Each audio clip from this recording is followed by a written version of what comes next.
Good morning, everybody, and welcome to this morning's session of the week-long Living Donation Week that was organized by the Center of Living Organ Donation at the University Health Network, rather. Today's session is Living Donor Kidney Transplantation and Indigenous Communities. I hope this will be a meaningful discussion. And as a first step, I would like to hand over the microphone to Westwind Evening, who will provide greetings and prayers for us. And I will introduce our speakers thereafter.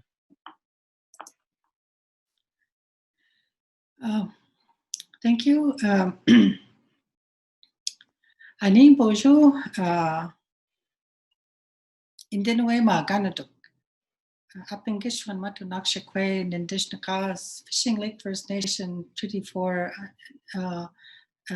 in Dunjaba, Makwado Dam. So I just expressed my greetings in my language, a protocol greeting, and I said that I welcome you all as my relatives, and my name is Westwind Evening Woman, and I am a Bear Clan woman, and I come from the territory, from the Great Plains of Turtle Island, known as Saskatchewan. My home community is called Fishing Lake First Nation, which is in Treaty 4 territory. And I am a knowledge keeper, so I was honored. I'm very honored to be invited to speak this morning about not to speak, but to perform the smudging ceremony, and also to do the opening and the closing for this event. And so with that, I'll do the smudging ceremony is like a cleansing, so that we prepare ourselves for the work that we are all gathered here today to do. And so I have my sage here.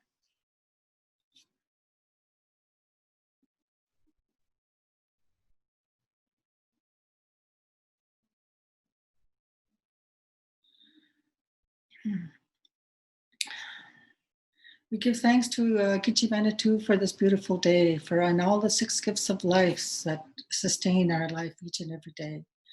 And we give thanks that we woke up this morning with a clean slate, and we begin our day with a cleansing ceremony with this medicine we call sage. And with this sage, we cleanse our minds so that we are clear-minded, focused, and of one mind, so that we can work to do the work that we are set out for this morning. We cleanse our eyes so that we see all the beauty around us that the Creator has gifted us with. We cleanse our ears so that we listen to all the beautiful sounds around us, the birds, music, the drum, the beating of the hearts. And we cleanse our nose so that we can smell the beauty of the earth, the beauty of the medicines, beauty of flowers, and the beauty of all the fragrances and scents around us. And we give thanks to we give thanks for the ability to speak the truth and speak words of kindness for each other. And we cleanse our hearts so that we have compassion and love for one another. We cleanse our bodies so that we walk in a strong and a good, healthy way. And we cleanse our feet so that we walk on a good path. And with all that, we say, miigwech to Creator for all these gifts and the blessings that we are gifted with. And I just want to share a little bit of a story about the circle. Creator made us to live in a world where everything tries to be round. And today we gather in a circle, because that is where we are the strongest. We are equal, we are united in the circle. And when we look around us, we see the world around us always trying to be round. like the birds, their nests are round. Our Mother Earth is round. She's this big ball of blue. She's just this big blue ball that dances around this big red ball we call grandfather sun. And we see the moon at night, our Nokomis, we call her our grandmother, and she's round. So everything around us tries to be round. So that's why we gather in a circle, because that's where we're the strongest and we're the most clear-minded and focused in the circle together. And together we will work for the betterment of our people, the community. And I also would like to remind you that everything has spirit, and even our spirits, it tries to be round. And we're talking, and what we will be discussing today are about living spirits.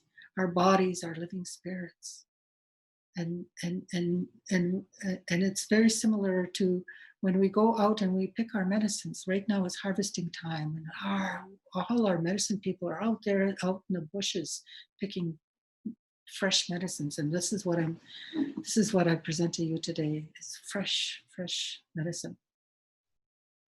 And we go out and pick this medicine. We talk to that medicine.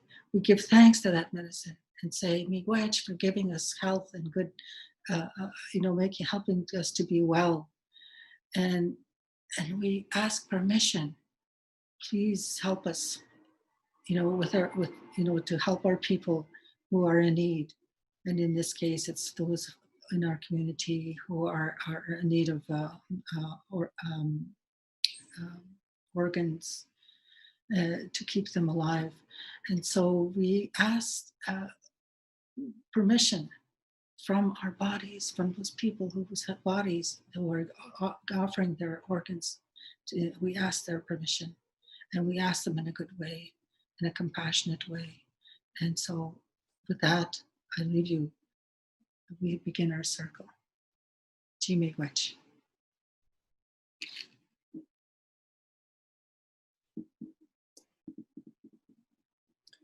Thank you very much for helping us to line our thoughts and feelings for this circle of events and circle of thoughts and discussion today.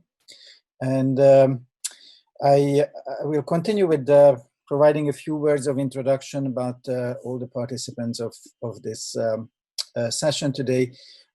First, I wanted to say a few more words about Westwind. She introduced herself saying that she's from the Anishinaabe First Nation, and she's also a second-generation survival of residential schools, and certainly that experience had its consequences, and she has been living with that, but she is walking her ways, and she's very active in working with her communities, but also keeping knowledge alive, being a storyteller, writer, and artist, and also fighting for First Nations rights and civil rights in general. And of course, importantly, as she mentions in her CV, that can be seen, read in more details at the website, that she's a mother and a grandmother, and she works with her family to continue the legacy of Indigenous families and communities and nations.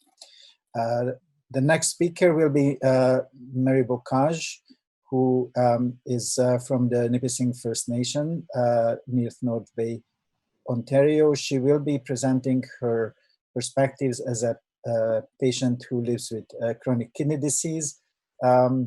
She did receive a living donor kidney transplant from her cousin who lives in northern Manitoba. And a transplant took place in 2015. And again, Mary will introduce herself in more detail, but she has been very active working with multiple clinical and other projects, helping to provide or promote the kidney health in First Nations communities and discussing issues around kidney disease and transplant and living donor transplant in First Nation communities. Following that, Mary Smith will share her perspective with us from the other side of kidney transplantation and living donor transplantation. Mary Smith is a kidney donor who donated one of her kidneys to her son. She also works as a clinician. She's a nurse, a community care nurse, and also she holds a PhD in nursing, and she does research with First Nation communities about kidney transplant and kidney health. And again, she will be talking about that in more detail during her talk. After that, we will be hearing from Carolyn Tate, who holds a PhD in medical anthropology, originally from McGill University. She is a member of the Métis Nation from Saskatchewan. She grew up in a small community near Batoche, which is a historic site. And currently she is working with the elders and knowledge keepers in the community and transplant professionals, again, to understand more about transplant and aligning that with Indigenous ways of knowing and being. At the last speaker today will be Dr. Jack Bear Gill, who is an assistant professor at the University of British Columbia. He is a transplant nephrologist, a nephrologist there. He's been a CIHR funded researcher. He is doing a project with First Nation communities to help explore ways of using transplantation and the best treatments for kidney disease with First Nation communities. Again, his talk will be introduced and then he'll tell about himself and his work later. So without further ado, we will start our presentations. And I just wanted to remind everybody that we will have question and answers section at the end of the session. You can submit your questions through Slido. The place to go there, to do that is slido.com. And the hashtag, the code for this event is AM5. And you can submit your questions and we will read them out and have a discussion about those at the end of the session. So without further ado, then I would like to ask Mary Bokage to share her perspective with us.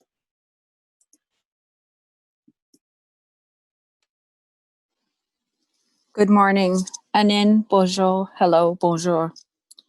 Mary Bokage Nishtakas, Nabising Dunjaba, Makwa Dodem. My name is Mary Bokage. As Istefan said, I'm from Nipissing First Nation, which is part of Robinson Huron Treaty Territory. And I too am a Bear Clan woman. I just wanted to take a moment and thank Westwind for a great start to the day, and that blessing was really meaningful for me and helped ground me. That morning in 2013, I woke up for work at 6:30. I got up and took a shower. I tried to get dressed, but I didn't have control over my fine motor skills to do up buttons or straps. I started to panic. When I panic, I tend to get strategic.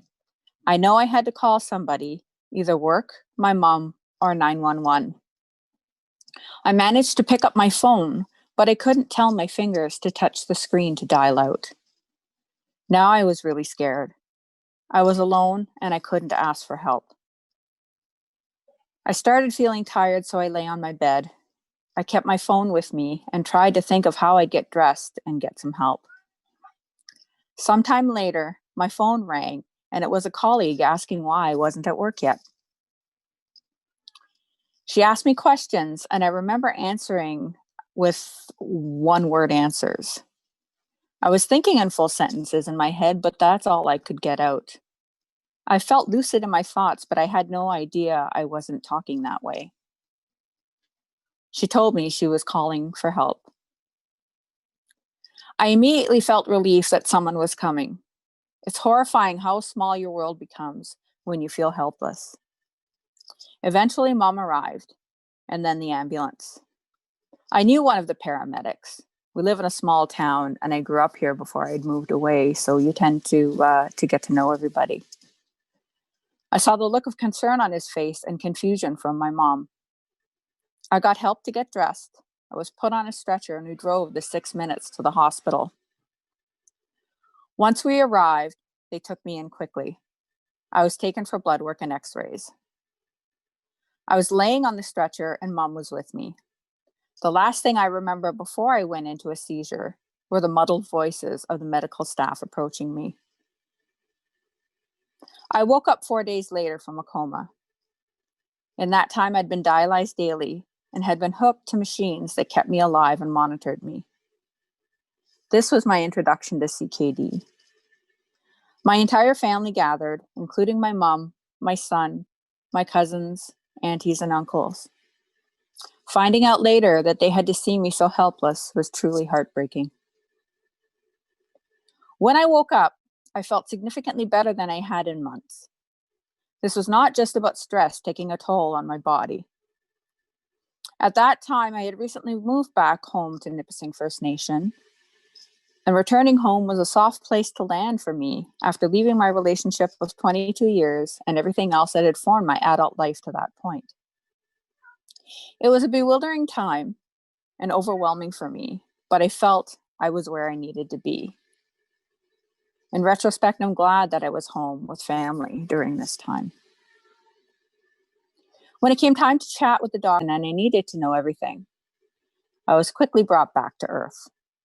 At that moment, I realized that my new reality wasn't temporary and wasn't a choice I was given.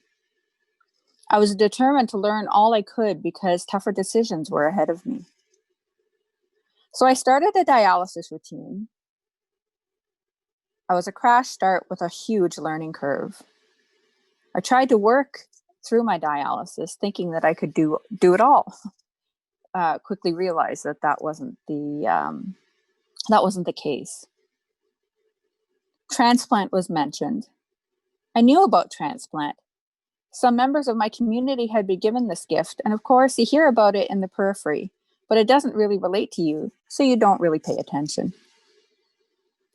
I learned that with my blood type, the wait for a deceased donor was on average 8 years. I honestly didn't want to wait that long, if that was the best treatment option for me. So I started researching, and I saw information about living donation. I'd seen other asks on social media. And keep in mind, this was 2013, and there wasn't as many living donor campaigns as you see now. So that's when I decided that I would look into creating my own campaign on Facebook. I can't recall the step-by-step process, but that ability to be strategic in times of crisis served me well. I do recall talking it over with some family members, and some said, "Do what you have to do." And others asked me, "Why do you have to put yourself out there?" I know they came with concern for many reasons, but there was also an unclear understanding of what living donation was. I'm persistent, and I weighed the pros and cons and decided that if I'm going to do this right, I'm going to go as big as I can. I created a page that would solely be for finding a donor and chronicling my experiences. I could tell early on that my friends and family were getting tired of seeing my posts about what was going on with me on my personal page. So it was important to me to keep that separate. As time passed, I couldn't ask people to get tested. It just couldn't fall from my lips. I didn't want to put the pressure on anyone, nor feel the sting when someone awkwardly said no. I put the info for UHN Living Donor Contact with the coordinator. I put that prominently on my Facebook page.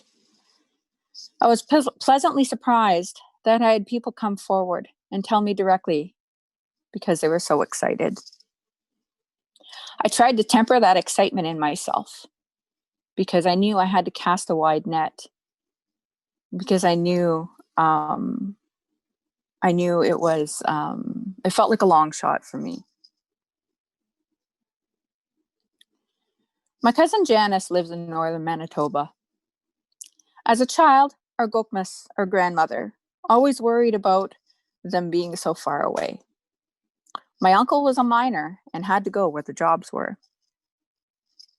My Gokmas lived with us and always made sure that we fostered a relationship with our family in Manitoba. Christmas gifts sent back and forth, phone calls, and letters. Janice and I are a year apart in age and have a lot in common. We shared those little tidbits in the letters we'd share as pen pals. We had both traveled with our families to visit each other, so we knew each other face to face. And that's probably why we connected so well. As life goes on and teen years bring different priorities, we were both guilty of not writing as often as we should. But I still felt that familiar connection when I saw a letter from her on the table when I got home from school. 10 to 12 pages of everything and nothing. That probably added to the fact that we didn't write each other very often. So I was surprised, pleasantly surprised, when our mutual cousin told me that Janice wanted to be tested to see if she was a match. I wasn't really surprised when it comes down to it, but I was humbled.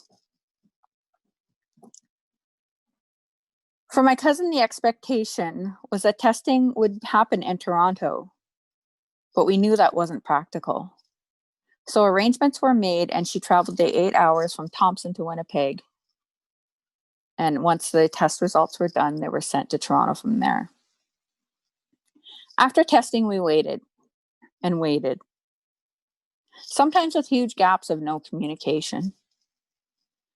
I tried not to get frustrated, but every treatment, iron infusion, and EPO shot made me realize that time was moving slower than I wanted. We had finally found out that Janice was a match, but no date was given for transplant. In the meantime, our family and community came together to raise funds for Janice's expenses and for family to be with us in Toronto when the day would finally come. They were more than generous with their time, support, and funds. These things happen and humble me every time. A year and a few months had passed since we had heard that Janice was my match. She had gone through all of the steps in the interview process as well, but still no information. Our cousin works for non-insured health benefits and decided to ask around to find out if there was a holdup on that end.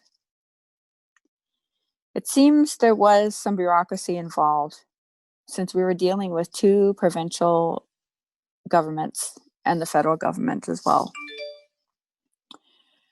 Our cousin helped clear that up and get things moving again. We finally had a date, March 24th, 2015, 5 years ago. So if you see our picture, I just want to give a quick explanation. In the middle picture, you see a picture of 2 rocks, and they're kidney shaped. When my cousin decided to go through testing, and I think it was before she had gone down to Winnipeg, a friend of hers had found those 2 rocks and given them to her. She sent me that picture, and those are all the thank you cards that we had made for everybody who had supported us through our fundraiser. And on the left is a little shadow box that my cousin had made with pictures of us, probably anywhere between 6 and 8 years old, and one of the kidney stones. And then on the right, you'll see my cousin and I post-op. It was funny because we ended up having this sort of friendly competition as to who would get out of bed first and who would come see who. I unfortunately had a little bit of a setback, a minor one.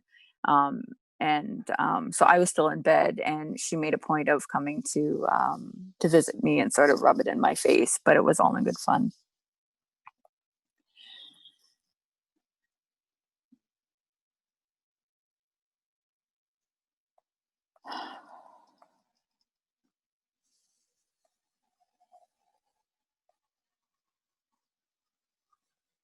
So why here? Why now? When I sat in my dialysis chair at the hospital in North Bay, I was in a windowed alcove, and I could see in the direction towards my house. Like if I went in a straight line, I would be at my house. And that's at the edge of the Nipissing First Nation territory. And I had thoughts of community members who were on dialysis with me. I'd see them coming and going. Maybe they were on different shifts than I was. Maybe they would come and go and not come back because they didn't make it. When I was on dialysis, my aunt was on at the same time that I was. And that was a bit challenging as well, just to sort of realize, people in my community are affected by this as well, in different ages. One of the ways of knowing for Indigenous people is to think of obligation. And instead of thinking that I'm born with rights, it's a belief that I am born with obligations to serve past, present, and future generations and the planet itself.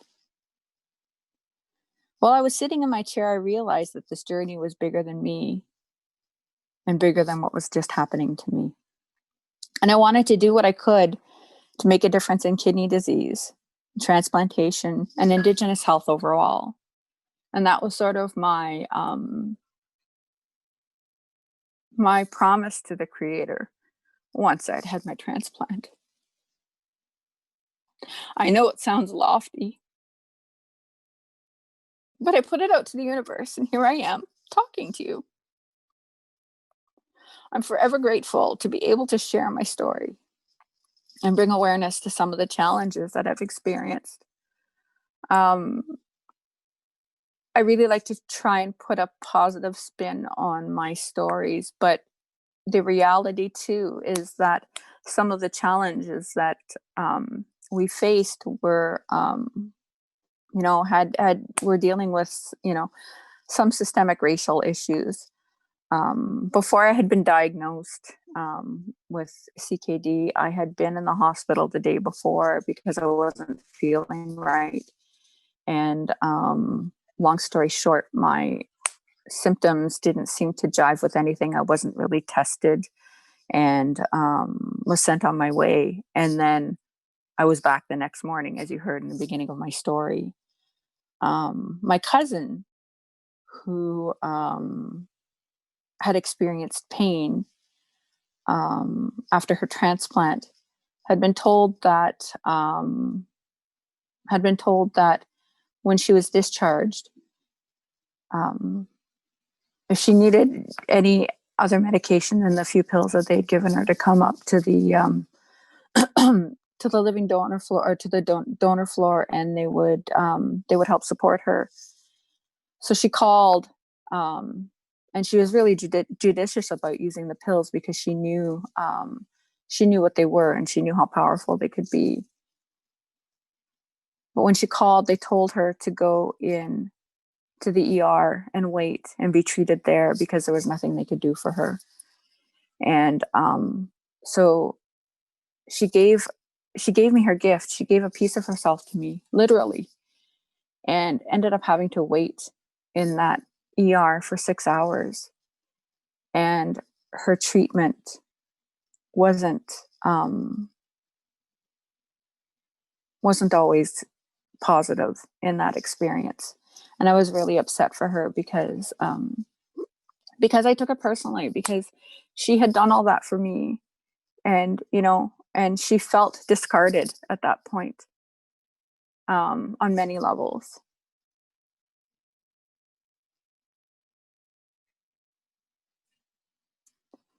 I've had a lot of opportunities come to me from this journey. I've become a patient partner with several research programs, including CanSolve CKD and CDTRP. I'm really proud of the work that I've been able to do as a patient partner. But some of the work I'm the most proud of is the work that I'm doing now with the Transplant Ambassador Program. I'm one of their provincial coordinators, and we gather stories and experiences, and we share with people who are either going into dialysis or who are on dialysis and looking at transplantation as an option. But we're really promoting living donation transplantation. So the support that I think we're providing is really making a difference, and it's really amazing to see the looks on the ambassadors' faces when they know that they've sort of made those breakthroughs with people, and they've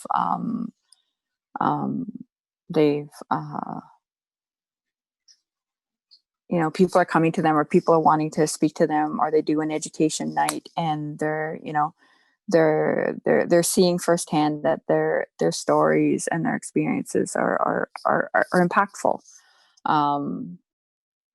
And I mean, you know, we are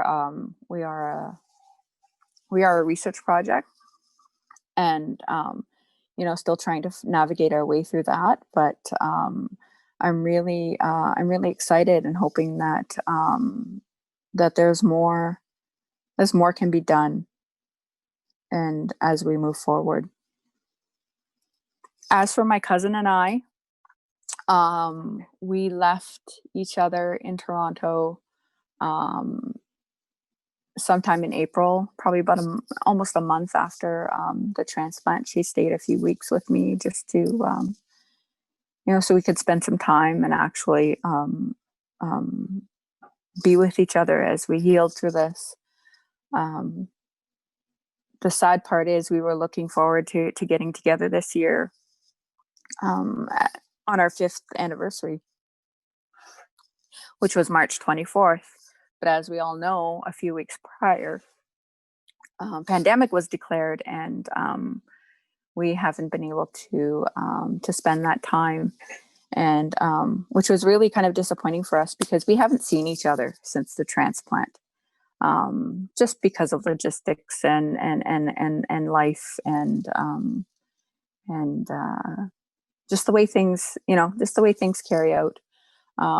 We're hoping to, we try to connect on a regular basis, but we're really wanting to see each other, because so much has happened for both of us in the last few years. And you know, she had some concerns for her health, which were granted, but at the same time too, she said really positive emotions and positive feelings from giving me this gift, and I try to honor her every day. I used to get really caught up in the emotions of the responsibility of having this gift from her, but I try daily not to let it weigh me down, because she didn't give me this gift to get bogged down and stuff like that. We always said that as we went through this process and we had this time to wait, I always said to her, I said, you can change your mind at any time. I won't hold it against you. I won't treat you any differently, because for whatever reason you can't do this. And she kept saying to me, I just want to get it done. Like, you know, it's not that I want to get it done and over with. She says, but I just want to get it done so that you can start living life again. And I carry that with me all the time.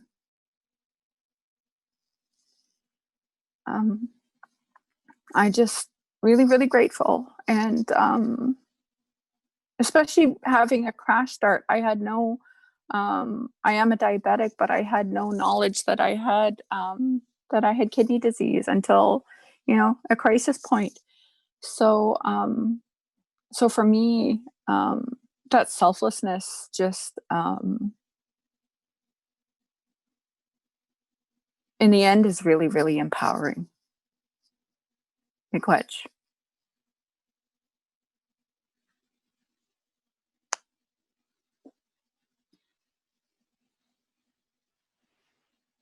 Thank you very much, Mary, for sharing your story and sharing your thoughts and experiences with us. I'm pretty sure that there will be questions and discussions points later where you can further help us understand about this journey and how can this journey be better for others in the future.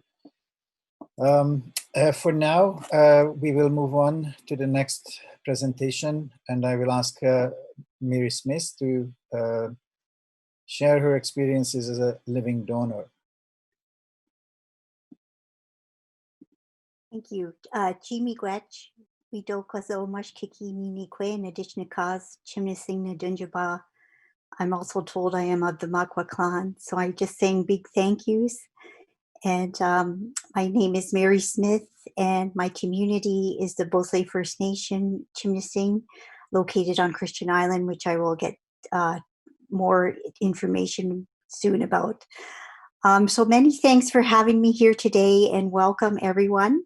Thank you for coming to this presentation.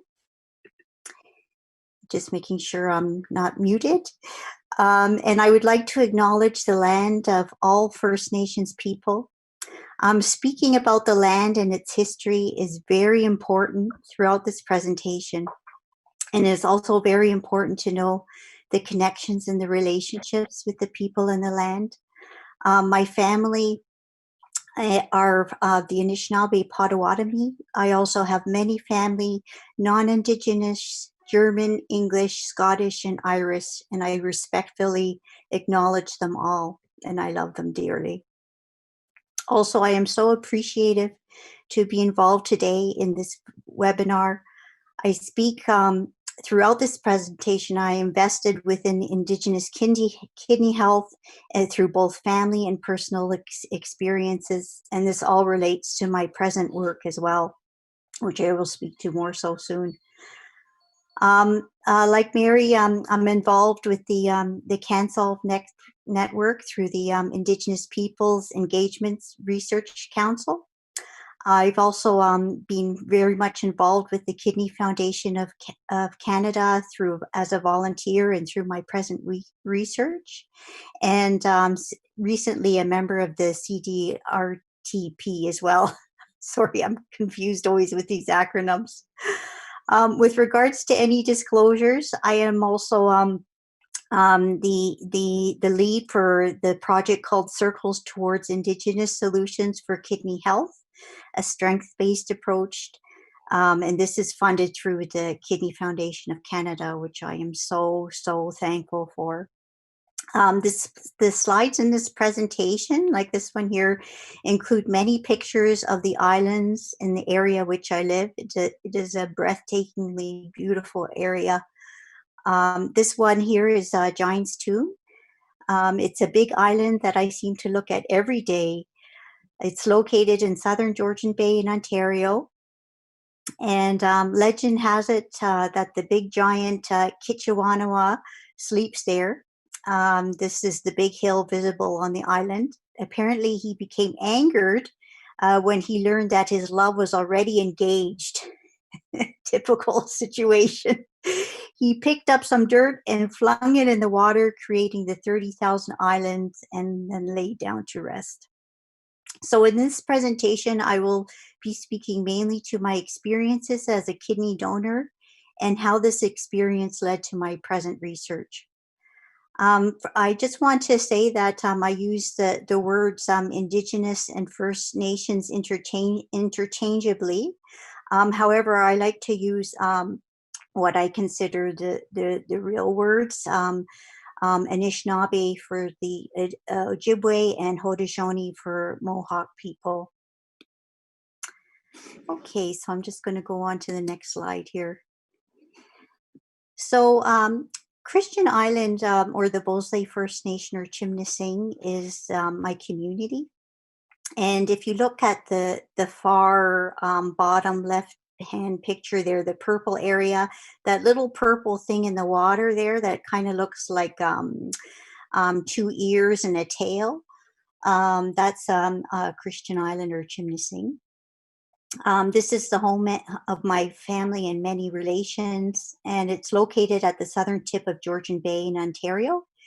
It encompasses 3 islands, Christian Island, Beckwith, and Hope Islands.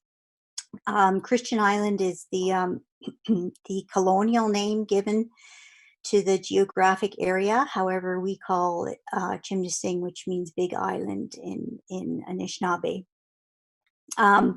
Approximately over 300 years ago, the Huron people escaped to Christian Island with the Jesuit priests there.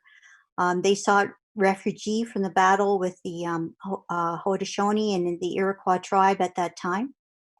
And sadly, many starved to death and later left the island and went eastward towards Quebec. Then 300 years or later, or probably longer now, the people of my community came, the Anishinaabe and Potawatomi, and they settled on the island there after being displaced by their early settlements on the mainland at Coldwater. So the history is really important to know. It's right now, it's about 700 residents live there year round, and many cottagers and tourists come during the summer months. Just going to go on to the next slide here. So I'm just going to explain a little bit more. So this area is considered part of North Simcoe Muskoka, or LINS 12 in Ontario. The population of this area is about 5% of the total of First Nations population, or the 3rd largest in the province of Ontario. And we provide several dialysis facilities, Aurelia, in Barrie, Collingwood, in Penetanguishene and Huntsville, and also in Alliston. There are 4 First Nation communities, my community, Chimnasing, Bosley First Nation.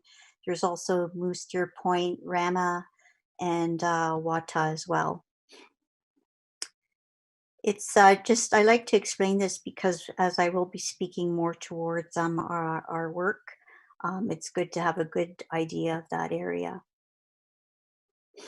Okay, so unfortunately, there's been a lot of kidney disease within my family and my community. And like so many of our communities in North America or Turtle Island and around the world, our grandmother Nokomis and aunts, many have passed away on dialysis.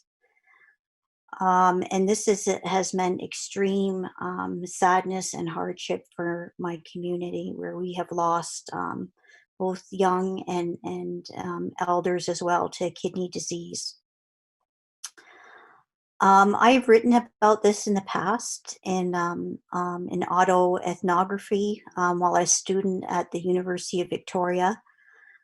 It's a very profound story that involves not just my donation to my son as a kidney donor, but it also involves the whole family and history, because all of that comes into the story and impacts on all of our thoughts, emotions, and our health ultimately. So my son, he's now old as he's like 35 or something. He's doing really well right now. But when he was around 16, he called me one day from school. I think he was around in grade 11 or so. And he said, Mom, I feel really sick, like really bad. And so I said, okay, well, we'll send you to the doctor. We sent him to the doctor, and they checked his urine there, and they found a lot of protein and blood in his urine.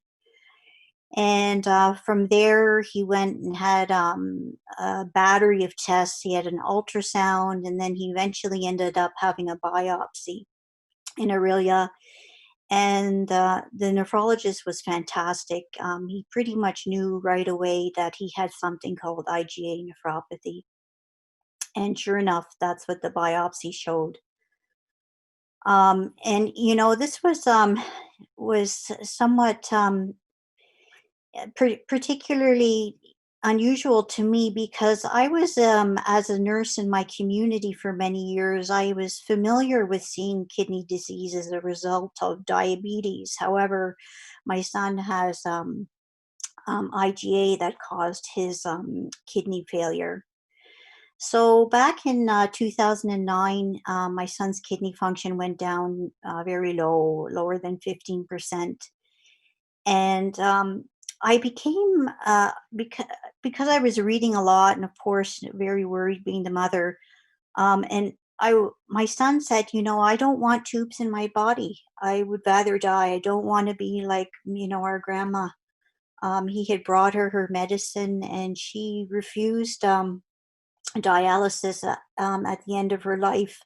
She had been traveling like for 5 years, 3 times a week over the Georgian Bay through horrible weather and storms.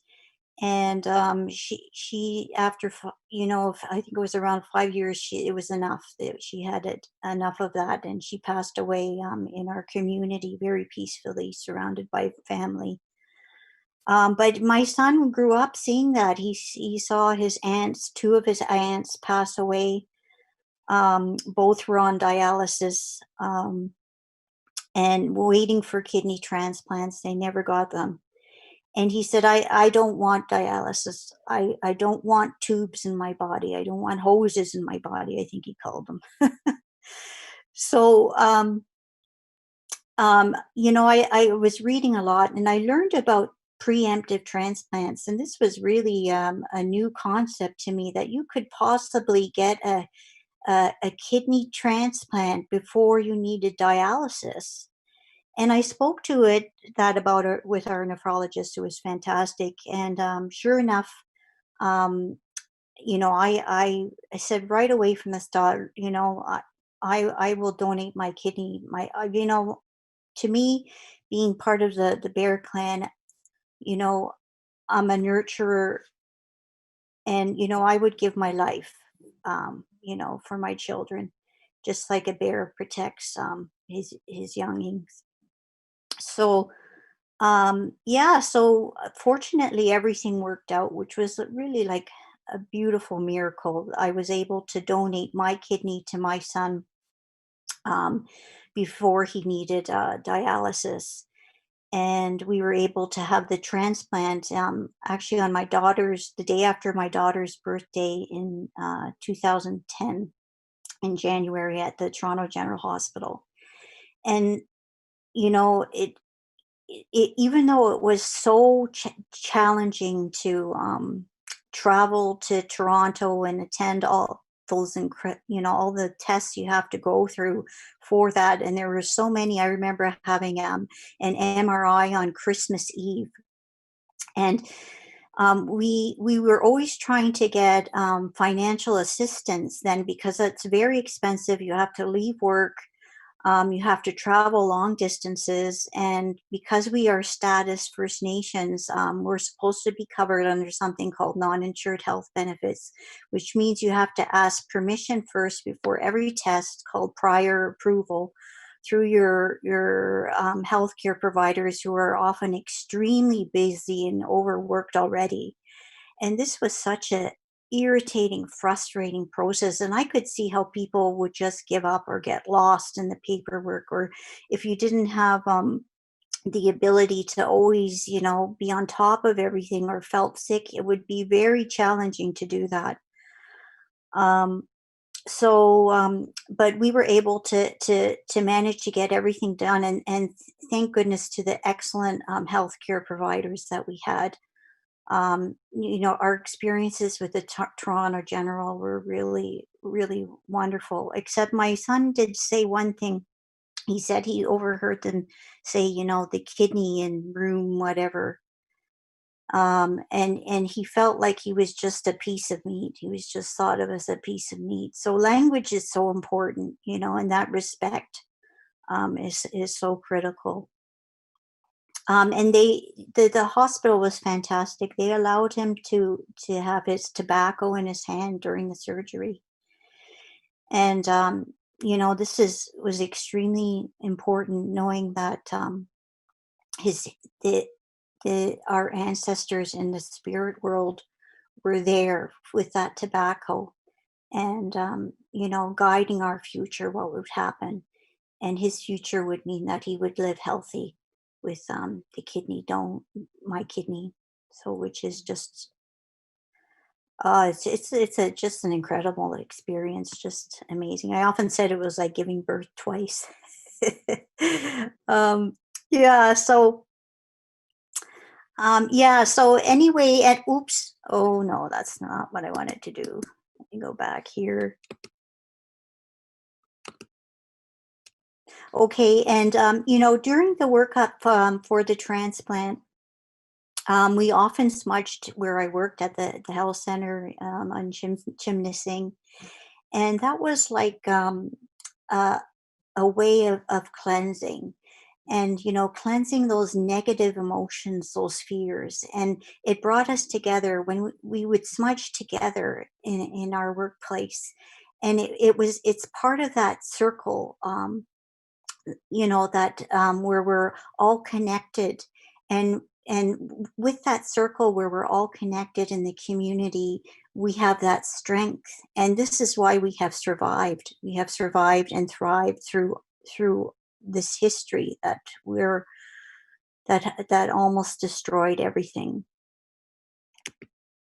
Okay, so this is my son and me. We were, after the kidney transplant, we got involved with the Kidney Foundation, and we were involved in several walks, and hosting many walks in our area, in our community. And this was taken quite a few years ago, but like I said, now he's 35 and he's doing extremely well. He's quite healthy. The IgA nephropathy, it's an autoimmune disorder, so it does come back. However, he's maintained his kidney function, and he's doing quite well.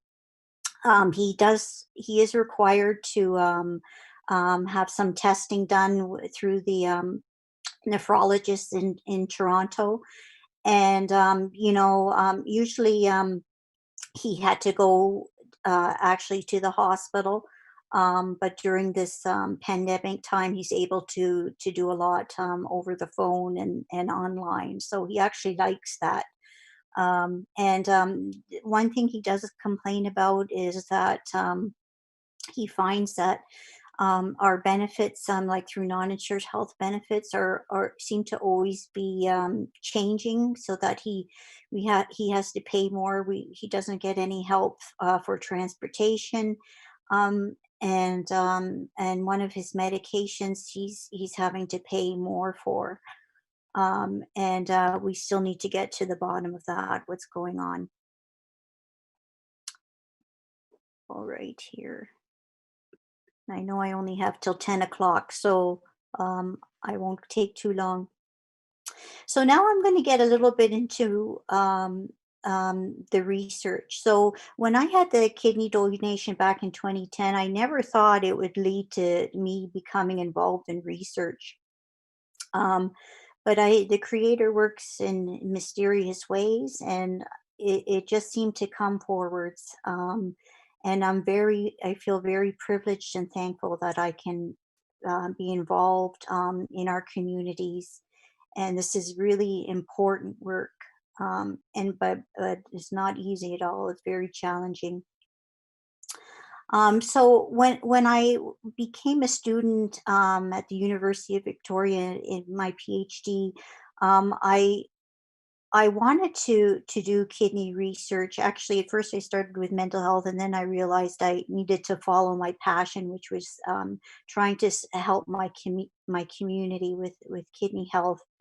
And I didn't really understand methodologies in research, and I thought, well, okay, I'll use a qualitative methodology. And one of my committee members, she really challenged me to really think about the possibility of using an indigenous methodology where the people would really be engaged and participate in our work. So became aware of arts-based methodologies, and I found so many connections in our ways of being and knowing. And these are some quotes here that link to this thinking from 1885. Louis Riel said, "My people will sleep for 100 years, but when they awake, it will be the artists who give them their spirit back." And from Richard Wagamese, from his book Embers in 2016, he says, "My elders say that the dream world is a reality just as valid, just as vibrant, just as alive as the physical world. Dreams are not illusionary things, they are meant to teach us and guide us." And when I was a student, I thought, "Well, you know what Western methodology actually brings forth people's stories of dreams and the way they feel, their emotions, their mental, physical, and spiritual selves." And as I worked with my committee then and in my community, I came to understand that art was so much a part of the way we are and really linked to our well-being and survival. In my community and many, there's a lot of quill box making, and I have many of them in my house. And I know I'm very close to elders in my community who make quill boxes. And this one was gifted to me, this quill box here. And often it's just been a habit of mine to often pick it up and smell it, that sweetgrass. Because when you smell that sweetgrass, all those negative thoughts go away and you have a positive way of being, which it reflects on your physical health too. It makes you stronger. It makes you have that strength to continue. And I thought, my goodness, this is the methodology right here. I'm not inventing it. My people have always had it. It's theirs. And this is what we should be doing. So at that time, we started with the research at that time. And the research questions were, what are the living stories of people with kidney disease within a First Nation community? And how does the sweetgrass and porcupine quill birch bark methodology foster the interpretation of the living stories in relation to kidney disease? So we came forwards with some overall themes from the stories that people were speaking to through thinking of art in the quill box. And all this is sort of encompassed in our circular and relational way of being. And that includes, first of all, Indigenous knowledge. People shared their dreams and within our sharing circles and stories that are living.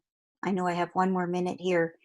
And our relational ways of being and as being our strength and our foundation, and how we need that equitable access that's missing to this day in the majority of our communities, and how we engage with healthcare when cultural safety is there. So this has come forward now to my research that's taking place today through the Kidney Foundation of Canada. and it's called The Circle Towards Indigenous Solutions for Kidney Health, a Strength-Based Approach. And these are my research questions.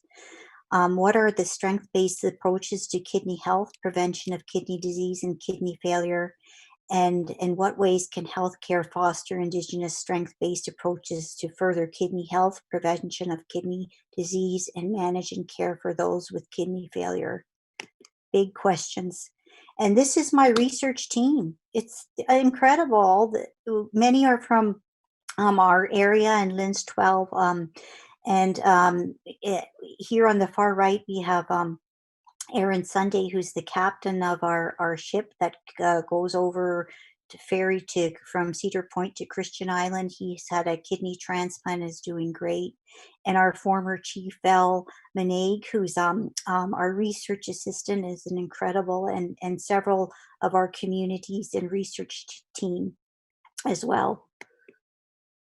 And this was on World Kidney Day. We all came together and started our sharing circles, but unfortunately, right then the pandemic hit, and that was the last time we were able to come together. So now we have to do everything through teleconferencing online, and it has been challenging, but things they're just starting to get going again. So I know it's 10 o'clock now, and I'm a minute over, and I don't want to impinge on anyone else's time. So I welcome any questions and discussions at the end of our discussions. Thank you so much, Chimiigwech. Thank you very much for this presentation, and I think we will have to come back to many of the questions that both yourself and Mary Bokage brought up, and I think there will be an interesting and important discussion at the end.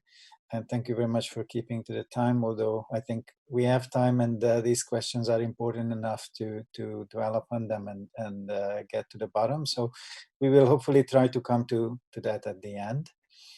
And as a next step, we will now take a big jump, and we'll jump across the country, and we'll go to Vancouver, where Jack Gill is waiting, and he'll present his thoughts and his project that he's currently doing with Indigenous communities to explore transplantation and treatment for kidney health. Jack?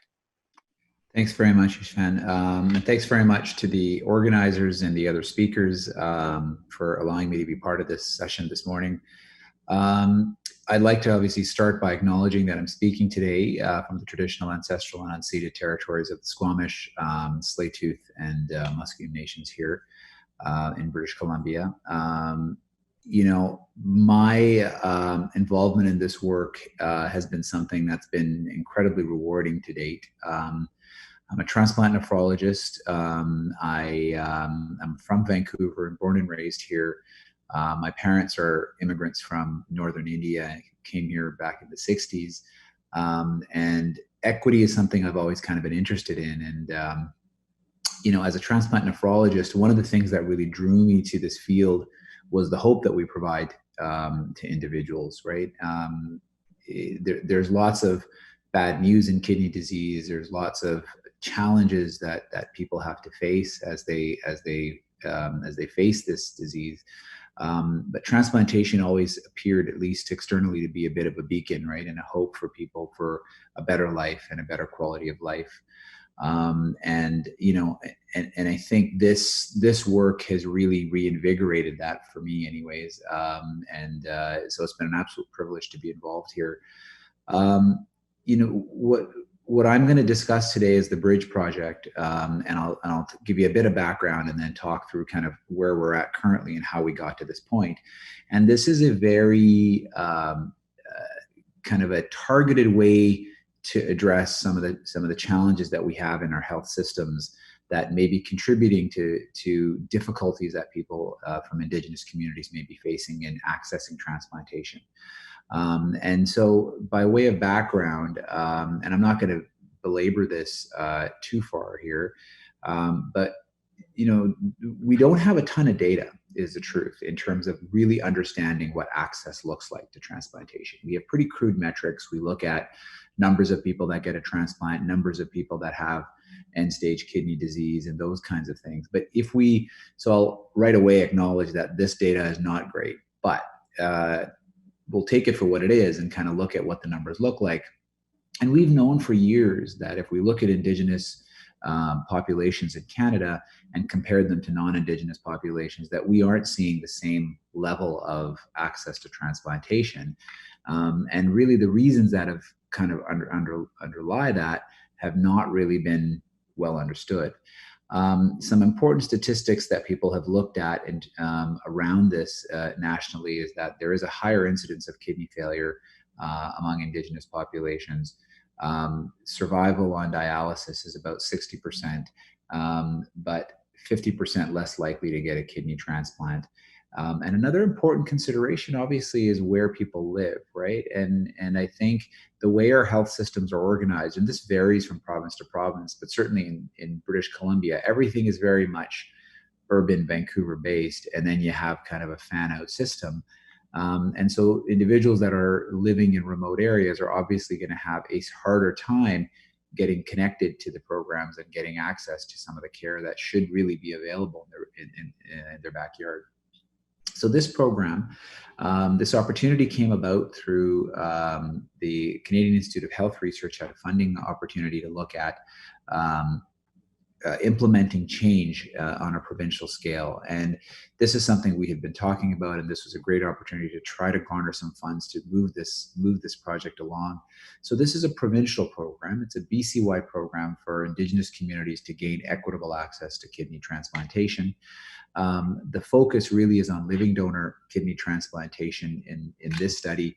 And the hope really is that we want to improve not just living donor kidney transplantation, but preemptive living donor kidney transplantation, because as we know, that is, and as we've heard this morning, that is how we get the quickest access for individuals to get transplantation. You bypass wait lists, you bypass that whole aspect of transplantation. Outcomes are always better with a living donor transplant. And if we look at what's happening from a government perspective, from a health policy perspective, it actually is the cheapest option to get a kidney transplant, because it saves the system money from dialysis, which is a very expensive therapy. And so really there's no downside in terms of trying to access living donor transplantation. And unlike deceased donor transplantation, where people are often on a waiting list and left in a waiting position, there's more opportunities to be a bit proactive with living donor transplantation and trying to help individuals identify potential donors and move that forward. The overarching goal of our work is to, sound simple, but is obviously lofty. We are aiming towards equitable access to living donor transplantation and transplantation in general, irrespective of race, ethnicity, gender, and socioeconomic status. And that's obviously something that is critical. The specific goals of this project and the way we're approaching this is kind of an acknowledgement of that this is a multifactorial issue, right? There's a number of reasons why an individual or a community or a group of individuals may have lower rates of transplantation, may be accessing that in a lesser manner. And what we're looking at in this project is, well, what's our role in that as healthcare providers? What's our role in that in terms of health system delivery? So how we talk to people, how we deliver care, how we communicate, what educational materials do we have? How quickly are we working up people, or more importantly, how slowly are we working up people? And so this is designed with an intent to change the way we deliver care, transplantation, so that we can get people to that point of transplantation sooner. And also importantly, make sure that that process is one that is respectful and that really offers all the supports that an individual would require to get to that point. And so when we're looking at this and we want to improve access for living donor transplantation for Indigenous patients, the goal here is we want to understand how we can change the current way we deliver care, and then actually do that and put it into place and see if that improves things. It's critical that this is a patient partner project. This is what's called a strategy for patient-oriented research study. So we are engaging with patients and community members as a critical component from the get-go, not at the back end of the study. And this would allow us to better understand the barriers and to develop some solutions in partnership. This is just an overview of many of you appreciate what the kidney transplant process looks like. And so for the recipient on the left-hand side here, there's a number of steps. You have to be evaluated. You have to be screened, first of all, before you can be evaluated. You have to go through that medical evaluation. You hit a point of approval. Then you need to plan for an OR. You need to wait till it's time to do the transplant, and then you get a transplant. The recipient also has to, at the very early stage, kind of be informed about, okay, are there any potential donors? The fact that living donation exists as an option, and then have to kind of disseminate that information amongst their community members, amongst their family members, to see if there's a potential donor, at which point that donor in parallel also has to go through a series of their steps of medical screening, lab testing, diagnostic testing, evaluation, make sure they match, all that stuff. And if we look across Canada, roughly how long that takes, it takes somewhere between 10 to 12 months for that process, which is, probably 10 to 12 months too long, right, for most people. And so it really should be much shorter than that. Now, if we think about our province here in British Columbia and what some of the anticipated challenges may be for Indigenous patients, there's a number of limiting factors. One is that the testing that's required for both donors and recipients to really ultimately get approved for transplantation is not widely available. It requires lots of travel. It requires going to a centralized location. It requires multiple visits to different institutions. So even if something is available regionally, well, you need to go to your local hospital, but your local hospital might be 2.5 hours away. And then most critically, cultural safety, although institutions talk about it, programs talk about it, there hasn't really been a concerted guarantee that cultural safety is at the forefront of how we deliver care, in part because there's so many different people involved and there's so many different health systems involved in even getting someone to the point of transplantation. I'm not going to talk about old data too much, but just to highlight that there are studies that have looked at interventions, simple interventions that have been successful in improving living donor transplantation. And it generally comes around a couple issues. One is making sure that people have the knowledge and the tools so that they can go and try to identify a potential donor. And the other piece is providing that education in a manner that is receptive. So that could be in terms of, it's often been studied in terms of home-based educational tools or those types of issues. And the success has really been that we've seen people been more engaged in trying to do this. And this has been done in the United States. There have been studies done in the general population. There's been studies done in African-American populations where it's been developing new educational materials and then basically seeing if that increased the probability of people wanting to talk about transplant and then identifying donors. And they've been successful. And so we've kind of borrowed from that, and I mentioned this, the funding opportunity to kind of apply that approach here in BC in our Indigenous populations. And this fit in well. This is just the priorities for that study. And so obviously one of the key aspects of the funding opportunity was looking at access. And so we took advantage of that and have moved forward. Now, the first phase of this study has really been development and engagement. So really kind of fine-tuning exactly where we're heading with this. And so what we've done in the first little part here is focus groups and interviews using qualitative methods with patients, with prior living donors. And by patients, I mean individuals that have been successful in achieving a living donor transplant and those that have been unsuccessful, and speaking with everyone. And we've also done similar processes with Indigenous elders in various communities in British Columbia. And that's as an initial phase to just get us going to the point of what type of interventions are required. We've also been fortunate to kind of identify partnership matching. So BC Transplant, which is the provincial organization that delivers or funds care in the province, so the money from the ministry goes to them, are key partners and have put a lot of funding aside to do this as well. And there's also a guarantee, which is a very interesting part of this this funding project, is that basically there's a guarantee for what's called outcome-based funding contracts. So when we initially started this project, there's a contract in place that, irrespective of the results, there's an additional commitment already by organizations like BC Transplant and Partners to do additional work at the end of this, so that this is a sustainable thing.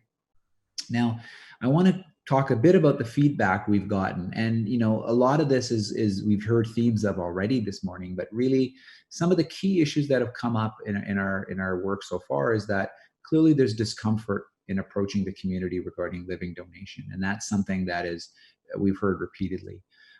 Education on the benefits of living donor transplant, however, may increase willingness to pursue living donor transplantation. So not knowing all of the P's and Q's has been a barrier. Who should provide that information? Who could provide some resources? So getting some sort of validation about donation from trusted individuals such as elders would be preferred. Engagement of the community obviously is critical, not as a one kind of time thing, but as a longitudinal, long-standing piece of the initiative. And importantly, willingness to donate does not appear to be the barrier based on the people we've talked to. So certainly there's going to be individuals and there's going to be communities, you know, because obviously we're talking about a very diverse group of individuals and diverse communities where there's going to be barriers of, you know, issues around donation itself. But by and large, and the folks that we talked to, that wasn't the number one issue. The number one issue was, well, I'm not sure that I'm comfortable asking, but I do feel confident that if I really put it out there, there will be individuals that will come forward. In terms of the health services barriers specifically, it was very sobering and pretty clear cut that the educational sessions that we provide in hospitals are not culturally safe. So that's a very clinical environment where we get 30 people together and we tell you about transplantation. So there could be a better way to do that. There's a lack of longitudinal relationships in transplant programs with Indigenous communities. So it's periodic that the engagement happens, and that's an issue. Unhelpful educational interactions, unfortunately, occur more frequently than they should, where, you know, there's an attempt at this, but it's just not done in the right manner. Written materials, large amounts of that was felt to not be super helpful. Verbal communication, or through either in person or through videos, was identified as elders as being something that really should be embraced more. And of course, travel was identified as a significant barrier. So what were our recommendations? So we've come up with a series of kind of core principles that we need to address based on that. So one is we need to provide education and support early on in the process. So not when someone's right about to start dialysis, but very early on in the process, and provide some engagement over a longitudinal period of time. And that engagement needs to be with patients as well as communities. Having a support person who would help navigate the process in some way, who has to be knowledgeable about living donor transplantation and all the nuances, and also is ideally from a local Indigenous community or knowledgeable and has experience with the community, was something that would be valued and would be an important principle to uphold. Provide education and support outside of the hospital and on Indigenous land whenever possible, so that we can make things more comfortable for individuals who are now having a bit of a charged discussion around, you need to go and ask someone to be a donor and discuss issues that are not easy to discuss. And so doing that outside the clinical environment was recommended. Providing opportunities for patients and donors to share their personal stories is clearly important, and minimizing travel and expediting that evaluation process so that people aren't having to repeatedly go to multiple places was important.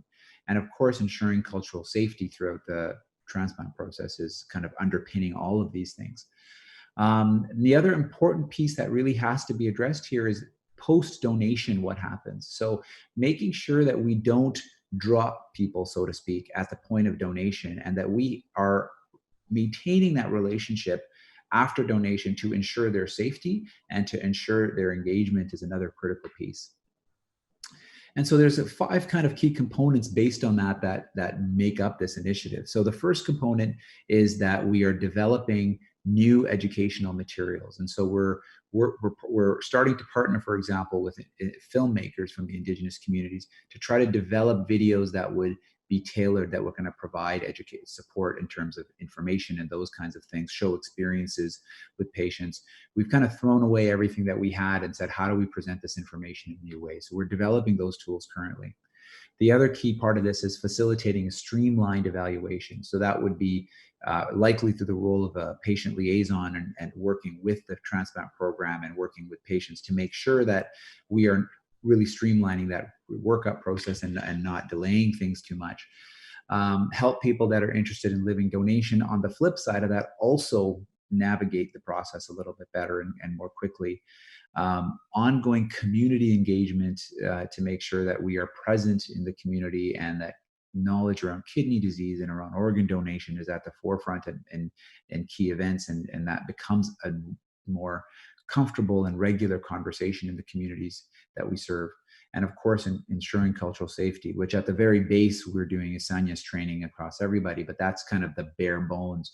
But more importantly, implementing all this and having a conversation around this stuff and ensuring we have representation is going to go a long way to improve cultural safety.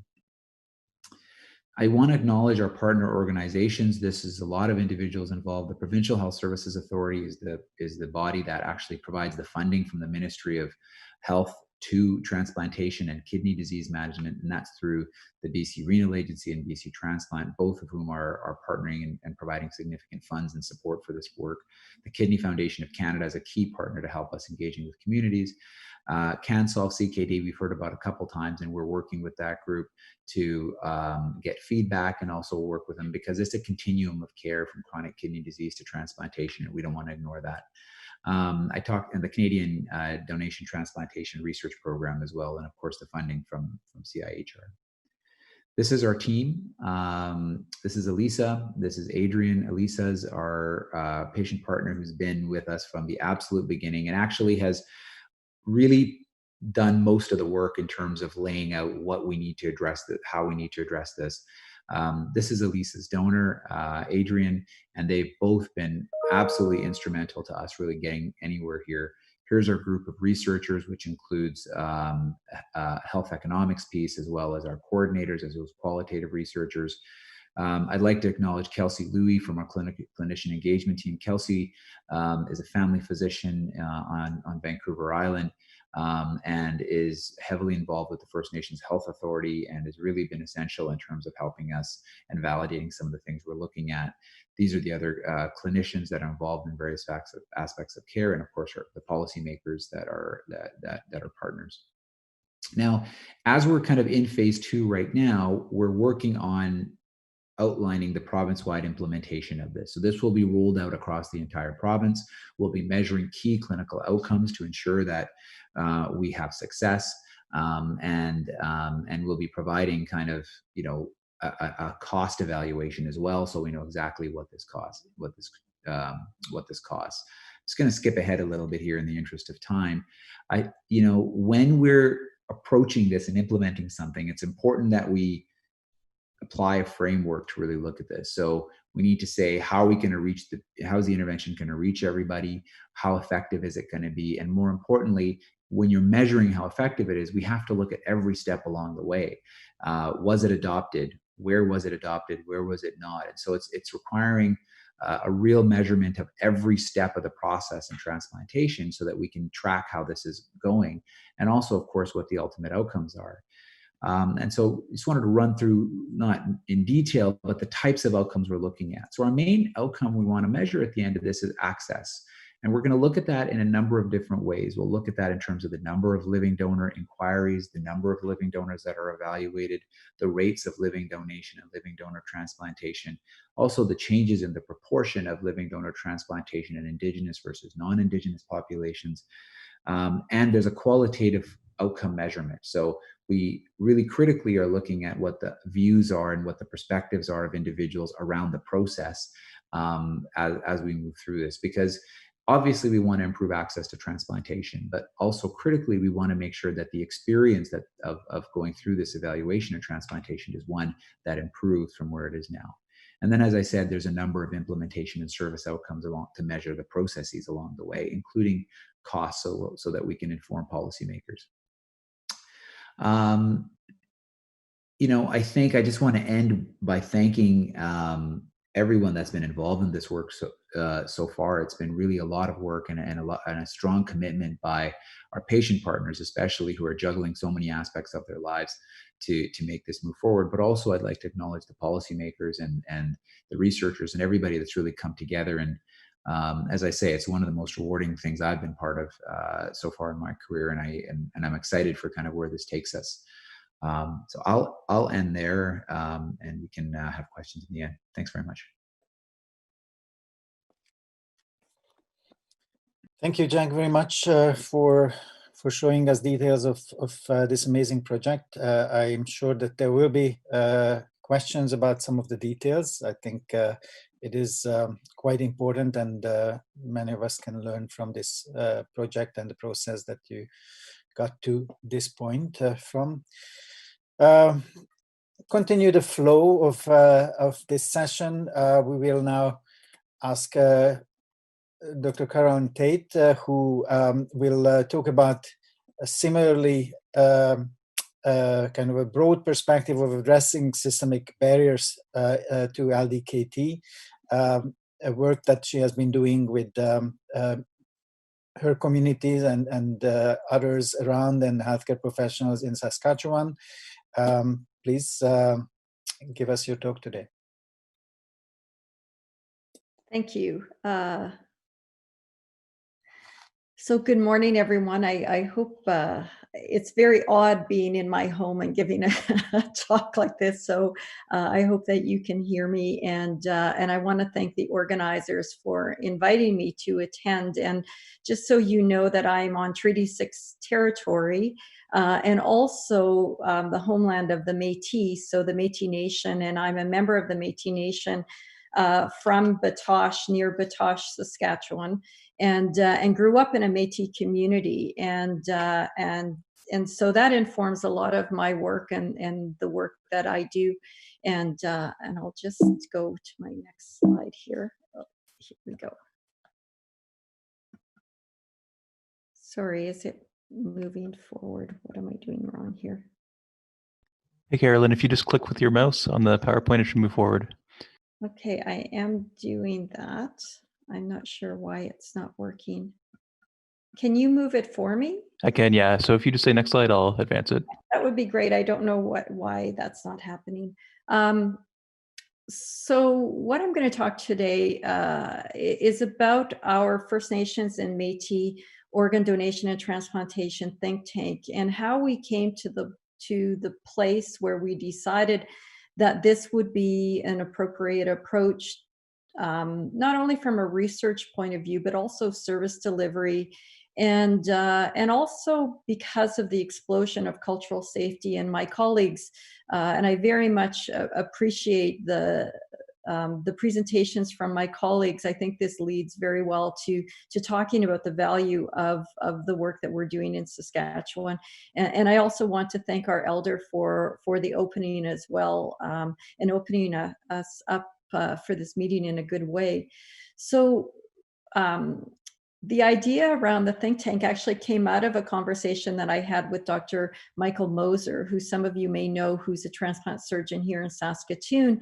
And Mike and I had talked several times about the lack of attention to First Nations and Métis people, and that there was this overrepresentation of people from our communities on the transplant wait list. And what did that mean, and why were more Indigenous people on the wait list in Saskatchewan?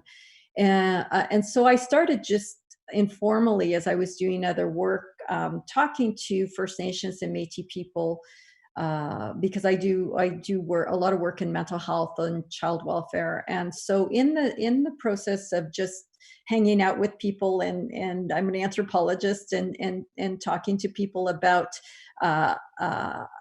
their beliefs, that it became very, very clear that there were, I wouldn't say competing understandings, but certainly different understandings about organ donation and transplantation that you normally hear from other non-Indigenous people. And so questions around personhood, spirituality, and the body, and the intersection of those understandings really, really informed the way that people responded to the questions about what do you think about organ donation and transplantation.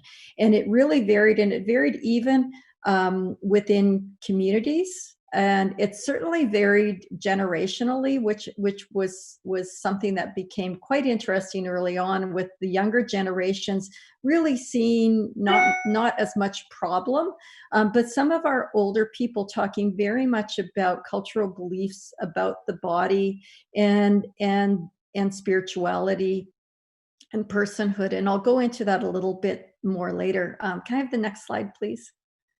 And so Mike and I sat down with Dr. Adam McGinnis, who is trained as a physician. He's now in, I think, bioengineering, working in regenerative medicine.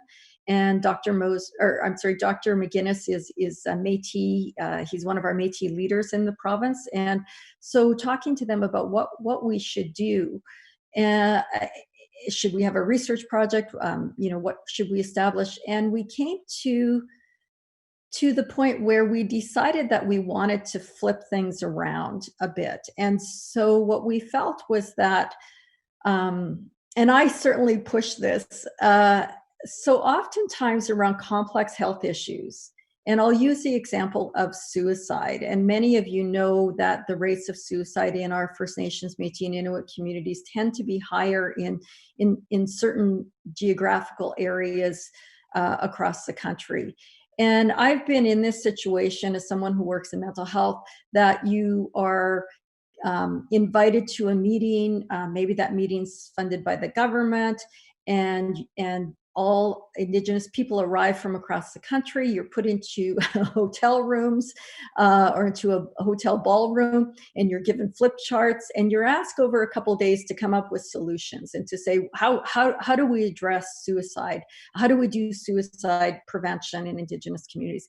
It's a very alienating process for anyone who's participated in it, because you're asked to really solve complex health issues without having the opportunity to talk to the people who are working in terms of suicide prevention outside of First Nations, Métis, and Inuit communities. But you don't really have time to interact with one another to talk about what's happening, say, in Quebec versus what's happening in Saskatchewan amongst the Cree, right? So we don't really have the kind of time that culturally that we would want. And if you look at colonization, one of the things that colonization successfully did was that it really attacked the intellects in our communities. And so when you think about what it's like living in Saskatchewan in 40 below weather across our province, and you think of the knowledge base that First Nations and Métis people had to have in order to survive on this in a very harsh climate, that you see that it was really about thoughtful, reflective, strategic knowledge that came out of the culture that's very, very much grounded in the ways in which Indigenous language just describe the environment and talk about the environment. And so very complex knowledge systems. And so the idea that we came up with is that why not pull together our knowledge keepers and our elders, and pull together people with lived experience who have either been donors, living donors, or people who have been recipients of organs. And that what we would do is we would pull them together and create and we haven't changed the name. I think there's a much better name than calling it a think tank, but to create a think tank that would look at a number of different things. And one would be, of course, First Nations and Métis in Saskatchewan and elsewhere, cultural understandings of the body and personhood, spirituality, and what are those intersections. Also, though, to look at a social justice, and all of our presenters talked about social justice issues and talked about cultural safety, talked about barriers barriers to care, access, lack of prevention. That means that we have higher rates of people who are experiencing kidney disease and other types of illnesses that lead to them needing an organ transplant. So what we wanted to do was to do what we do what we would have done traditionally, and that's to take the time and have thoughtful, reflective conversations, and to learn from outside experts who we could invite to our think tank, and that there would be this knowledge exchange between the members of our think tank and the experts. And we have been so incredibly thankful for and some of you've heard from some of the experts that have joined us so far with our think tank, but we have had the pleasure over the last year and more to meet some of our national leaders in this area. So next slide. So this is our group, and this was taken just out of Station 20 West in Saskatoon, which is a community-based center for which our new research center. So we have a brand new Saskatchewan First Nations and Métis Health Research Center, and I'm fortunate to be the executive director of that center, and we're moving to Station 20 West where this group meets. And so looking at this group of people, I'll just tell you a little bit about who they are. We have pipe carriers, so there are I believe 2 pipe carriers. So I think one of our pipe carriers is not there, but we have First Nations pipe carriers. We have several elders. We have several knowledge keepers. Mike Moser is the gentleman with the glasses on the side of the photograph there in the blue shirt. That's Dr. Mike Moser. We have Monica Goulet, who is an absolute amazing community leader, who has the beautiful pants on with the green sweater, who has just been an absolute leader in Saskatchewan and beyond. She is a recipient, a transplant recipient now of just over a year, I believe, and she is just I cannot say what an advocate that she is. And we have Dr. Adam McGinnis, Eugene Arcand, Judy Pelly, Gilbert Kesep, Vivian Mabry. These are our leaders, really our elders, Patty Tate, and also our chair in the blue shirt, who's standing actually beside me. I've got the brown leather jacket on. And so Ernie Sauvé, who's the chair, and Ernie and I have worked for many years on different projects. And then we have our team, Rhonda, who is our assistant who organizes our meetings, Terry Gardner, who's a cancer survivor who works in northern Saskatchewan. And she does amazing outreach work around cancer and has just become this incredible advocate in the North for organ donation and transplantation. Holly Mansell as well, who's a researcher, and Nettie King Little Chief, who has who anonymously donated a kidney. And we have some of our students there as well in the photograph. So it's a very dynamic group. We're missing a few people, but a very dynamic group. And I just thank every day that I get to work with them. And they were chosen. So when Mike and I and Adam talked about who we should invite to this group, we decided that we would look for people who were considered to be elders by our people. And it's really important that whenever you're choosing an elder, that the elder is somebody who's recognized as an elder within the community. And that's very, very important. And so, we looked at people who were elders, but in the community and recognized, but also we chose people who had a health background as well. So people who had worked either with the health authority or they'd worked in their communities around health. So we strategically looked at people that we knew would have some kind of health background. But the people that we chose, apart from individuals who were recipients of kidneys or organs, we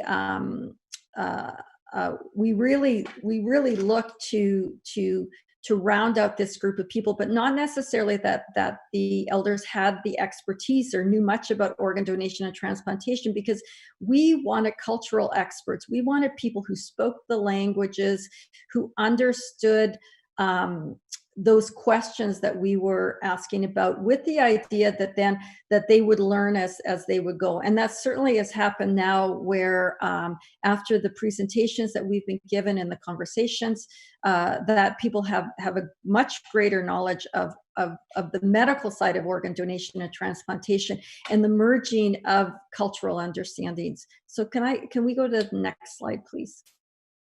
And so you'll see our membership there in terms of who we have. And so Dr. Joanne Capel as well, who has just been an absolute wonderful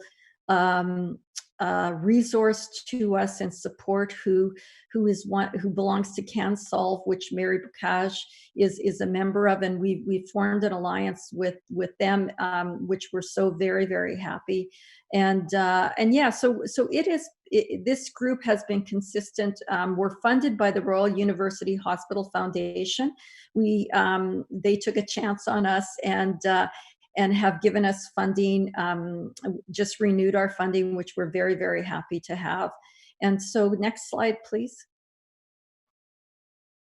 And there's a picture of Monica and her husband, and up in the left-hand corner is where this is pre-COVID, so this is before COVID, and in this photograph we have actually someone who works for the Ministry of Health who came and sat in with us on this day. But this is typically how we meet. We meet once a month, and for 4 hours, and we give an honorarium to our participants. So that has been really important, that we have that consistency of honorarium and travel for people who need to travel to Saskatoon. And we meet in Saskatoon at Station 20 West. And our meetings, so typically our meeting, what we will have is we will invite experts. So normally what happens with Indigenous people is that you have people who want to learn about us, and they want to learn, in Saskatchewan, so they'll come and they'll do interviews with First Nations and Métis people, or they will have us fill out surveys, or other things will happen in terms of clinical research. And we participate often as passive participants in research. Over time, especially in the last 20 years, First Nations and Métis people have pushed towards research sovereignty, and that includes data sovereignty. So what that means is that no research, nothing about us without us, people would say, right? So in the research process, as you've seen with my colleagues, is that First Nations, Métis, Inuit people are very much engaged in the research process. So in the context of the think tank, rather than having experts from Western medicine trained experts come in and ask First Nations and Métis people about organ donation and transplantation and the barriers to care and all the things that you would ask, we wanted to be able to have a think tank that would have a benefit to both the experts and to us, to our think tank at the same time. So this immediate back and forth exchange, of which then we would be able to form relationships. And that has been the reason I'm here today is partly because of those networks that we've been able to form and the connections that we've made throughout the last year. And so we'll go to the next slide. So we do all of this within our cultural ways of knowing and being. And so we did have on November 22nd of 2019, we went from the think tank to forming a formal, what is called the Saskatchewan First Nations and Métis Organ Donation and Transplantation Network. And at that time, our elder Gilbert Kiestep at Station 20 West, we had a pipe ceremony. the pipe ceremony was incredibly important in order to solidify our kinship to one another through the pipe. And so this is very sacred to all of us, including, so it's not just First Nations, but including Métis, and what it means to sit in the circle together and to share in that ceremony. And Gilbert continues through COVID-19. There was another pipe ceremony done right after the COVID lockdown occurred. We weren't in attendance, so this is something that Gilbert, our elder, continues to do for us, that we continues that when we need a pipe ceremony, and a pipe ceremony comes at different specific times, where you need guidance and where you need to bring creator and our spirituality together to help us move forward in a good way. And so we are very blessed with having a pipe carrier amongst us, and follow very closely that the guidance from him and through the ceremony. So next slide. And so here's some photographs that we have been participating in community events, including the Kidney Foundation Walk, and you'll see there the beautiful woman who's standing with "I'm waiting for the gift of life." That's Sandra Youngchief, who's one of the members of our think tank, and she received her kidney, I believe, I think it's been about 6 to 8 months that she received, and is doing very, very well. So it's wonderful when that happens, and we've had 2 people receive kidneys during the time of our think tank, and are doing very well. So next slide, please. So why is the think tank important? You're probably asking that at this point in time. And so the think tank's important because of the history of Western medicine and colonization. And unfortunately, and my colleagues pointed out, that sometimes there's a real lack of trust in terms of healthcare services. We have many, many health disparities and health system gaps, and COVID is really showing us just how severe those are. So a lot of our communities are asking for more primary health care locally in terms of helping people. So dialysis being one of them, and that. And cultural safety, Dr. Gill talked about cultural safety. And the question, one of the questions that our think tank is addressing is, how do you provide culturally safe care in a context where people actually don't think much about organ donation and transplantation in our communities? And so when a crisis occurs, so for instance, if there's a situation where a family is in a position where they have a loved one who could potentially, who is going to pass away, who could potentially be a donor, and we had one of our dear friends talk to us about her son who was diagnosed as being brain dead, and the process that they went through, and just how you don't expect to be in that situation. And so how do you provide culturally safe care in a context where our First Nations, Métis, and Inuit families maybe have not even thought about what they feel about organ donation and transplantation? And so what we are trying to do, again, is to look at how do we create cultural messages, how do we reach out to people around education, and how do we have people start to think about how they feel about this. And it also involves research and data sovereignty. And so the think tank, I want to go back to the question of personhood, spirituality, and the body. So many of our people feel that we come into this world in the bodies that we have, and that they're within, and that Creator has given us the body that we have and the life that we have.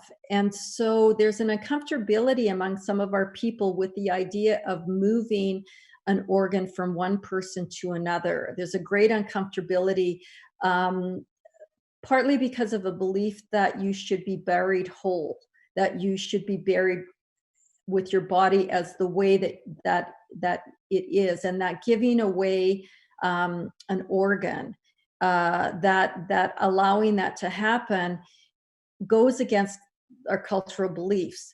But just like any other group of people, we're messy in the way we think. So there's contradictions, right? So the gift of life, which you've heard, and which is a metaphor used by mainstream, right? So, but gift giving is highly important and valued in our communities. And if you look at the different First Nations, Métis, and Inuit peoples across the country, you'll see that gift giving is more important than almost anything.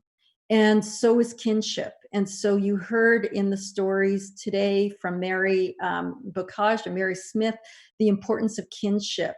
And so also our people will say, well, yes, if I can help somebody else, if I can help my kin, then I definitely will do that. And so there's also that belief. So my point is that there's competing beliefs, and that there's competing beliefs, but at the same time, because we have so many other things going on in our communities related to health. So right now it's COVID-19. There's suicide, addictions, HIV, chronic heart disease, other infectious diseases, cancer.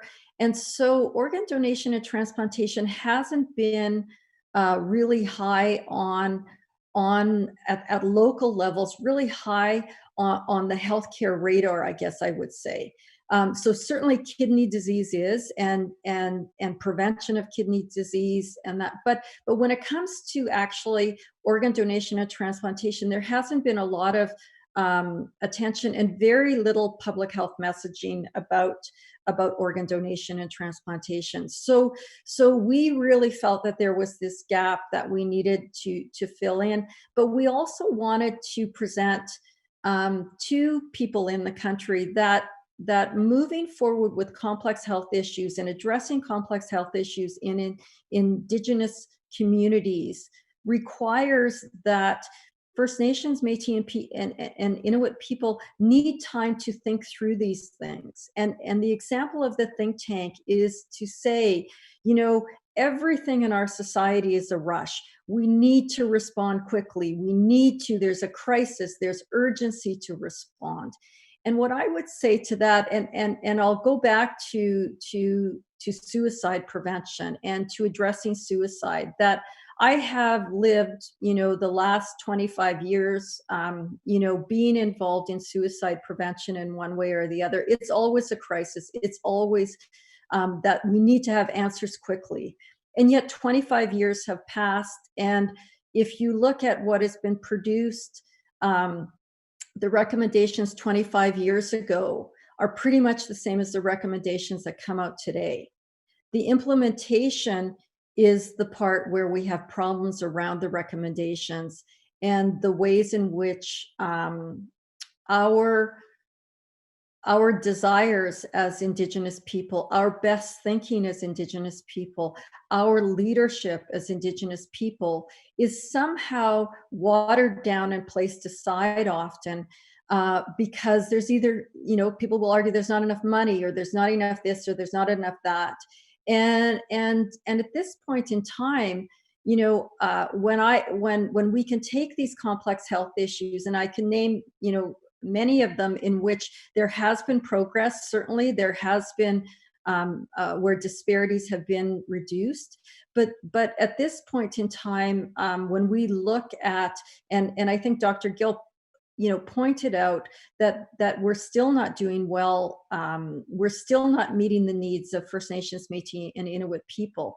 And so the think tank, while it's about organ donation and transplantation, is also very much about this idea of how do we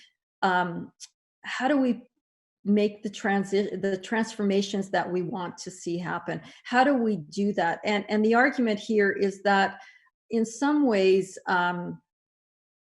we would say that not that people need to get out of the way, but that there has to be this respect for Indigenous knowledge and certainly respect for Indigenous languages.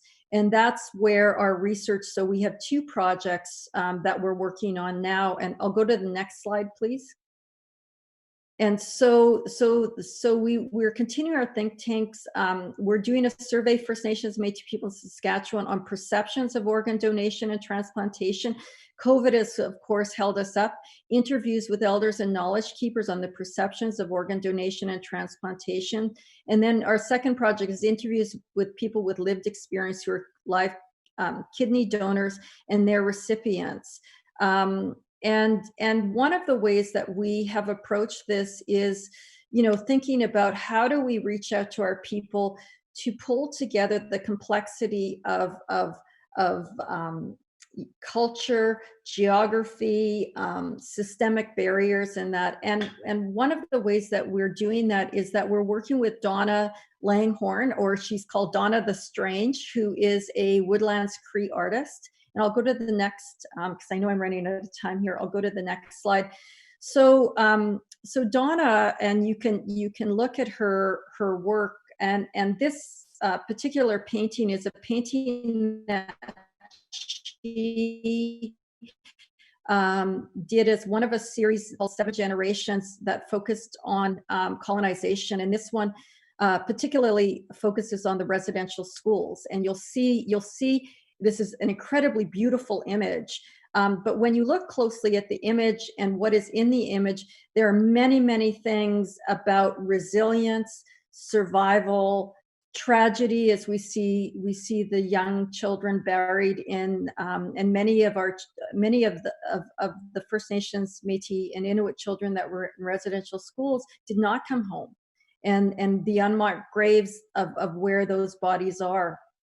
And so with Donna, what we are doing is that I'm doing a series of interviews with elders, and we will have, and COVID has unfortunately stopped us in some of this, but having the elders speak in Cree or Dene or Soto, and then having that translated, right? So that we work with a translator. And then what we want is we want Donna to take the imagery of the metaphors and the idioms and to be able to depict the cultural vision, this vision of organ donation and transplantation from Indigenous worldviews.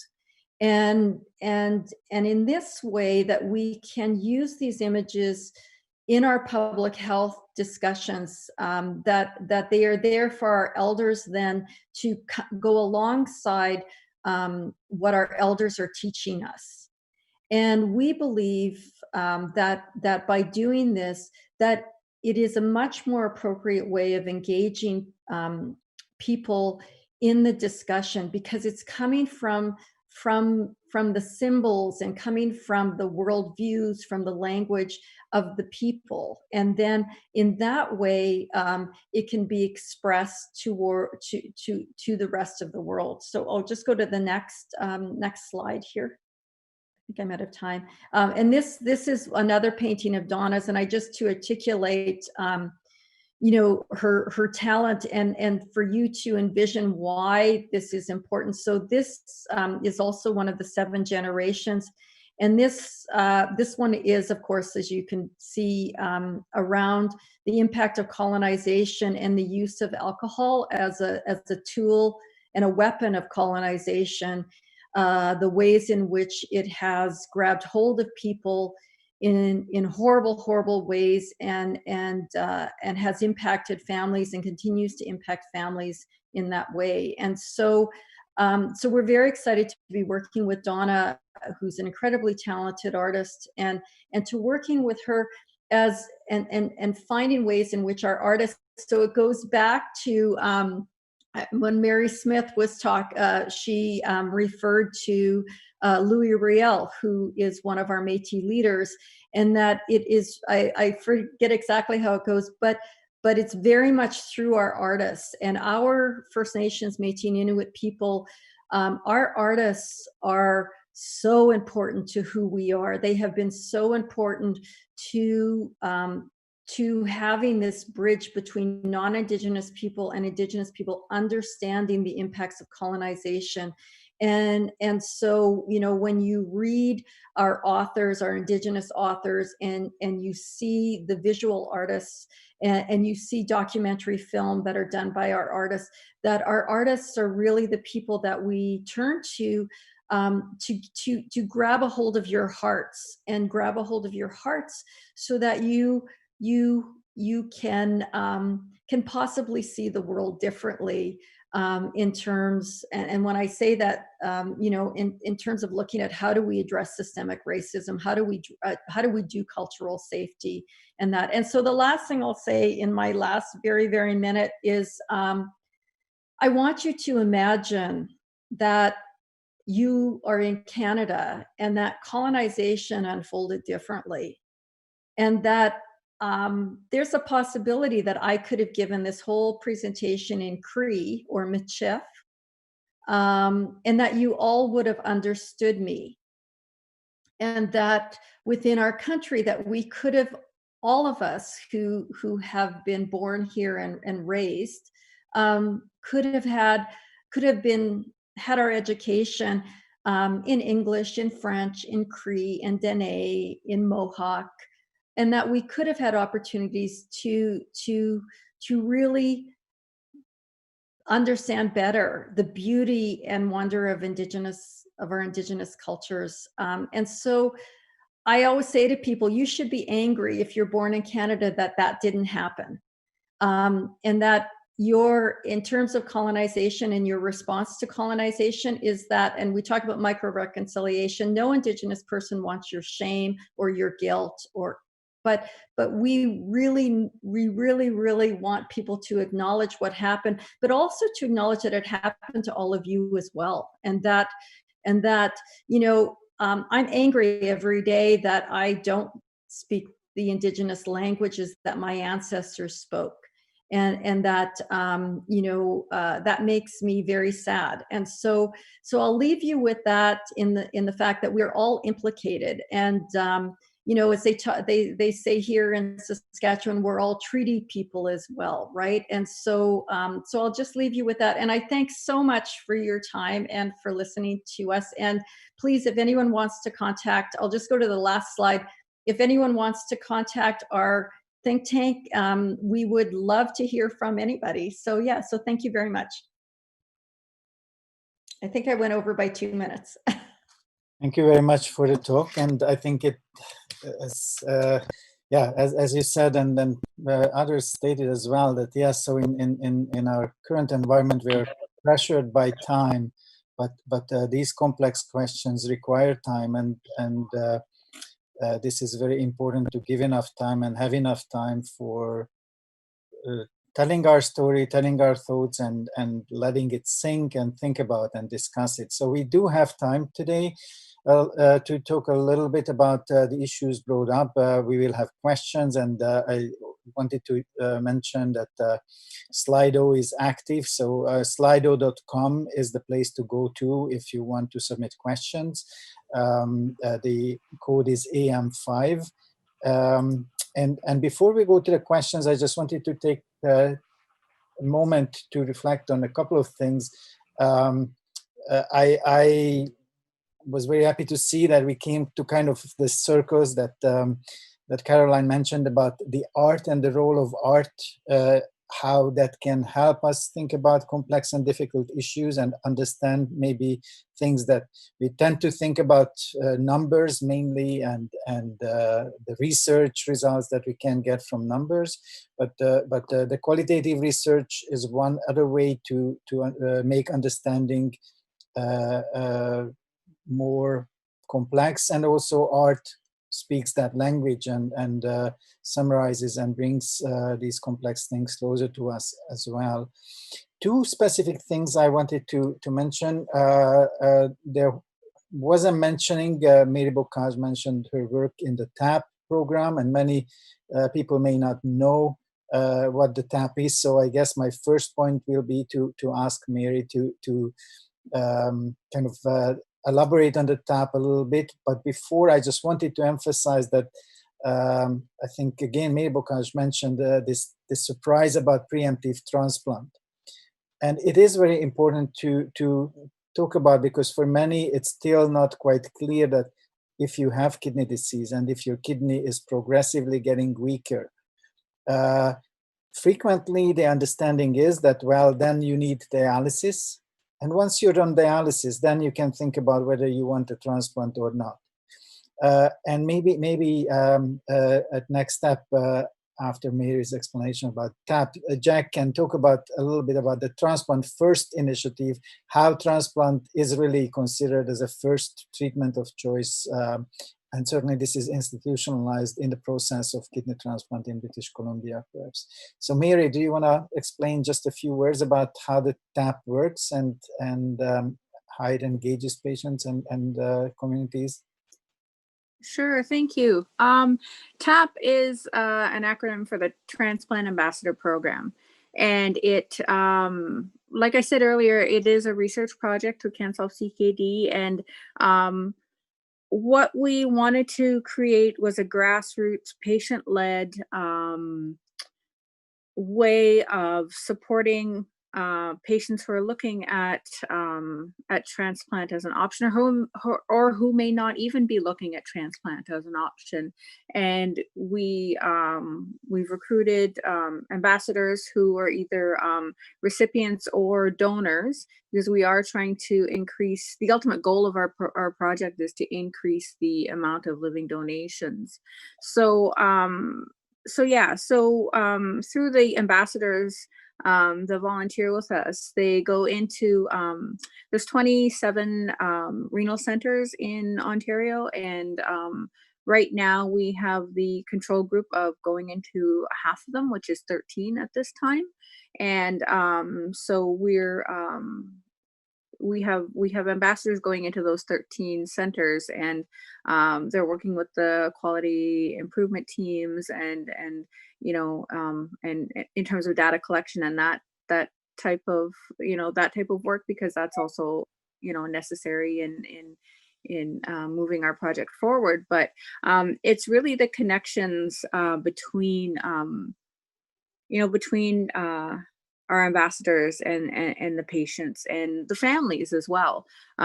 Because like you said, preemptive transplant is, for those that don't know, is having a transplant before you start dialysis.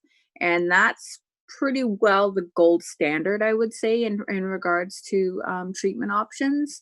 Getting the best care and having really good outcomes, really is a result of going that route. But we find that, we're finding that, the connections are really important, and it's that peer-to-peer, that person-to-person storytelling and sharing of your story is really goes a long way. Thank you very much. And just one point I was reminded to make is that at this point, the Transplant Ambassadors Program is working only in Ontario, in the 13 programs that you mentioned, and there's a plan to expand it to the rest of the province here, and hopefully other provinces will follow. Mm-hmm. One thing I did want to mention before I let it go to Jag is that we are working, because COVID has affected all of us, we are working on a virtual platform as well. So that is coming up in the next few weeks. Yeah, it's important. Thank you. Jack, do you want to just elaborate further on the preemptive and Transplant First, and how the system should approach this? And Yeah, no, I mean, I think as Mary said, without question, in the absence of a cure for kidney disease, preemptive living donor transplantation is by far the best case scenario, right, in terms of outcomes. And the challenge is the frustrating aspect of it is we know what the best case scenario is, but we're not in a position to simply deliver it. It requires a lot of, really the onus ultimately falls on patients to identify a potential living donor, and then someone to come forward to donate. And that's why really the only way to kind of approach it is from a very aggressive health services stance. And as a USAID-ISHVAN, one of the challenges that we faced, we've talked about bias a lot, and of course, there's bias in the healthcare system in many ways, with race, but also with just our own perspectives. And I think that there is certainly a bias towards, as you said, the narrative that someone has kidney disease, and then you start thinking about, as they're at the point where that the kidney is now really in dire straits, you now need to move towards some sort of renal replacement therapy. The discussion is either dialysis first, transplant second, or dialysis and transplantation together. And what we've tried to do with the Transplant First initiative in BC is basically separate that process out a little bit. So the discussion should really be transplantation first, and that discussion should start very early.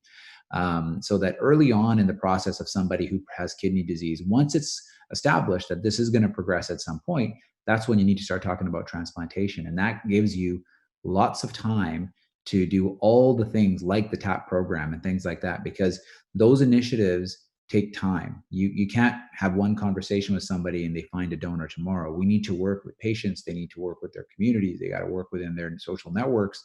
And it can take so long to accommodate that. We need to give people a big heads up and a big, layer of support there. And so that's the premise behind Transplant First.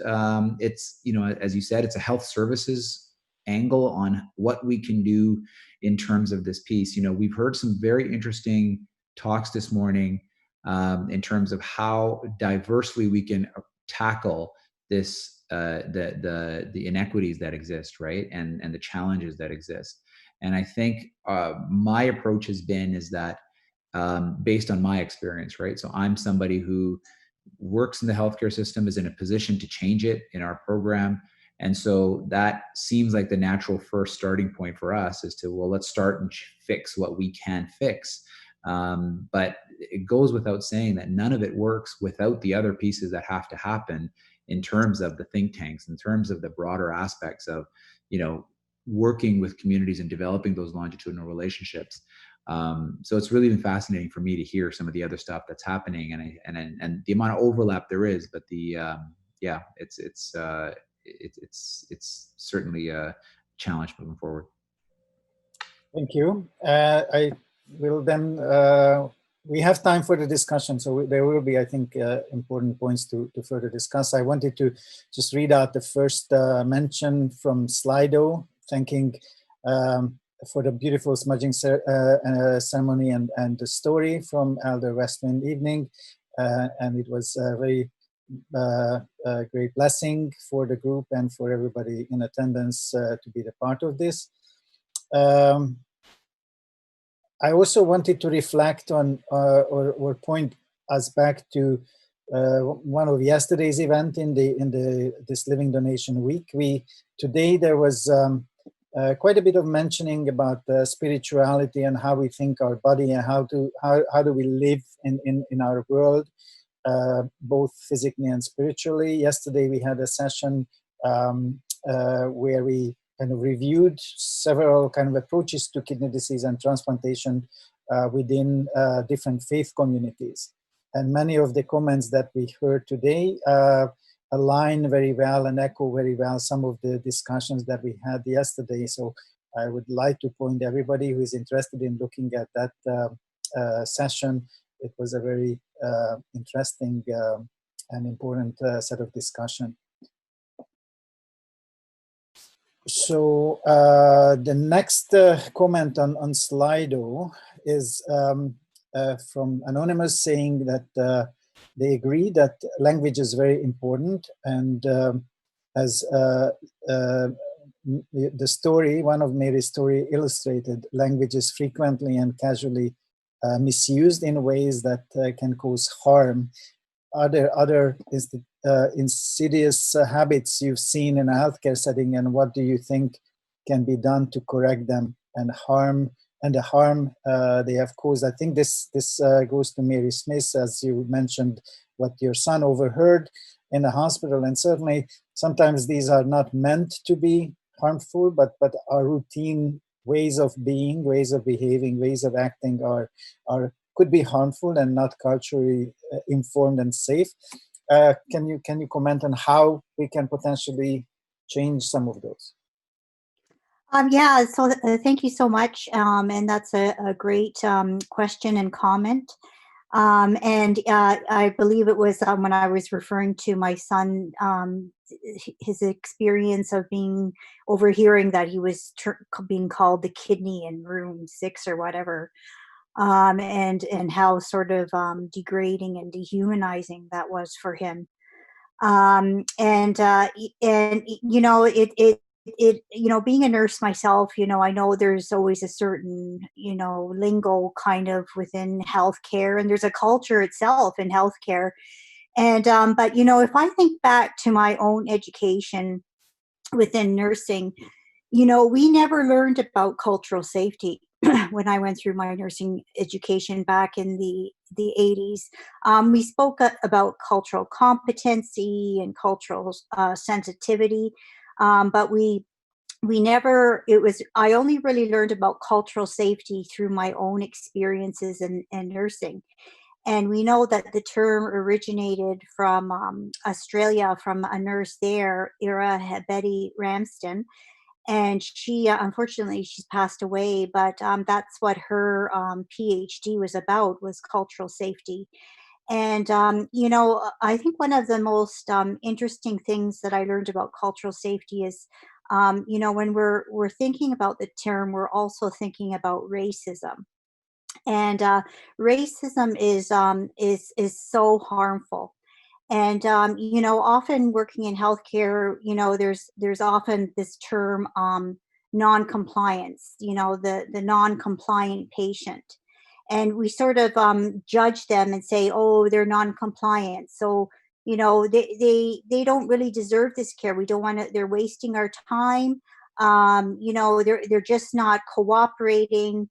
And we never really dig underneath what that term non-compliance means, and we don't often think of all the experiences of our people within emergency rooms in healthcare settings where they have felt that racism. And where that stops them right there and then from ever wanting to experience that again, because when you go through that, you don't want to experience that again. That's a painful, demeaning experience. It attacks your self-worth. It brings you down, and you just avoid those situations. So you may avoid healthcare settings like emergency rooms. We know we're too familiar with what happened with Brian Sinclair in the Winnipeg emergency room, where he waited for 34 hours and he died there and was ignored. So absolutely, language and this is part of cultural safety training. And the Sanya's cultural safety training is excellent, and I encourage everyone to become involved with that. Also, the Kairos blanket exercise, in research and education, and for all kidney healthcare researchers and all researchers, they should all become very understanding of the OCAP principles as well. I think Caroline spoke to that as well. That ethical piece is so incredibly important. So language is critical.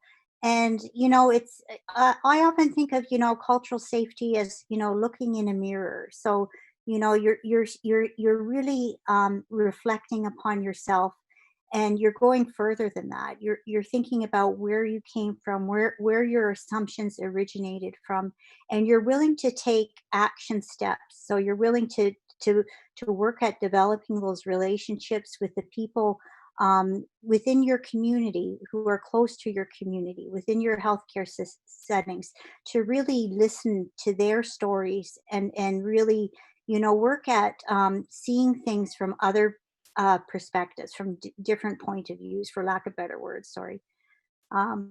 Anyway, I hope that helps. There's so much in our language that can be interpreted in harmful ways, and sometimes that's not the intent of the person who's speaking it. It's just because they don't have that learning behind them, that understanding. Thank you. Yeah, thank you. I think what you said about reflection and the time, and we come back to this time and time, we need time for that. I don't know if that's true, but I did see that in a few of my kind of circles that this COVID, the only potential good thing about this situation, that people may have a bit more time to reflect on things, and this may be something to reflect on. The Sanya's training has recently been made available to many of the CDTRP members, so I had a chance to do that training within that framework, and I agree that it is absolutely useful and helpful. And it's very important for us for as healthcare professionals to do that. It's not only for the Indigenous relationships, but just reflecting on our practices and work in a deeper way. Ishvan, if I could just comment on what Mary said, I just, I want to echo the endorsement for Sanyas. I think that is, I personally found it, our whole team has done it, and it's actually been really useful. But I think, commentary on as healthcare professionals, we probably need to be much more accepting of acknowledging racism, acknowledging the issues that happen, and not be defensive about it, right? So there's many times where we need to, as you say, accept that a patient may have certain perceptions, not based on our even direct interaction with them, but on the interactions that have occurred in the past. And that's something that we don't really address and don't really consider when we meet somebody. And I think that's where, we need to kind of move among healthcare teams, among healthcare professionals. And when we sit here and we discuss things, we're all very like-minded, right? And we're kind of preaching to the converted here. And I think when I think about this issue in terms of where we need to go in healthcare, it needs to be, how do we get this messaging and get this piece across the board? And that's where things like Sanya, I think, are helpful, because the way it's laid out is it provides some time for reflection. It's embedded in the program, right? And so those types of things and these types of discussions need to continue to happen, in every forum as we possibly can, and have that representation so we can kind of move towards that. But just thank you. I appreciated your comments. Yeah, thank you. Yeah, and Yep. this is Caroline, if I could weigh in here as well. And I think that it's really important, though, that we acknowledge that, with cultural safety and cultural safety training, there's a huge amount of investment that's going into that. But unless we see systemic change, so you can train generations of people in cultural safety, but if the system itself is still alienating, right? So we need our senior administrative people to also, so just not the healthcare practitioners, but the senior administration needs to take the training, needs to make sure that, so for instance, if you're in a context where you're a healthcare practitioner and you see someone where there's an act of racism, that how do you have the moral courage to come forward and report on that if there's no safe way to do that, right? If there's no safe way that will also, take the person who maybe has been the person who's doing whatever it is that's considered racist, and educating them, right? So the system itself healthcare systems have to think about the systemic part of cultural safety, of implementing it throughout the system, not just relying on healthcare practitioners to be the champions of cultural safety. And I think that's a really important as we move forward, because all we'll be doing is just training generations of people in cultural safety, but without having the systemic changes that we need. Thank you. It's a very important comment. I just wanted to point to one sentence that Jack said, that he said that he's in the system, and so he wants to change it. So hopefully by training the people, the individuals in the system, will facilitate change in the system as well. Unfortunately, we are getting towards the end. I just wanted to first of all read that comment at the top of the slide, thanking to Mary, both Mary Bokage and Mary Smith, but also all the participants for sharing your thoughts, your work. And the next 2 points, I want to combine it and maybe just throw it out for a quick roundtable, a few sentences about it, because I think it is an interesting point in some way that was mentioned in Mary Bokage's and Mary Smith's discussion. And generally, I think it's relevant about the research question and what the research questions are, and how those research questions relate to different segments of Indigenous peoples, like people who are living in close-knit communities, maybe living on reserve or off reserve, and especially, as the question says, living in urban areas relatively isolated.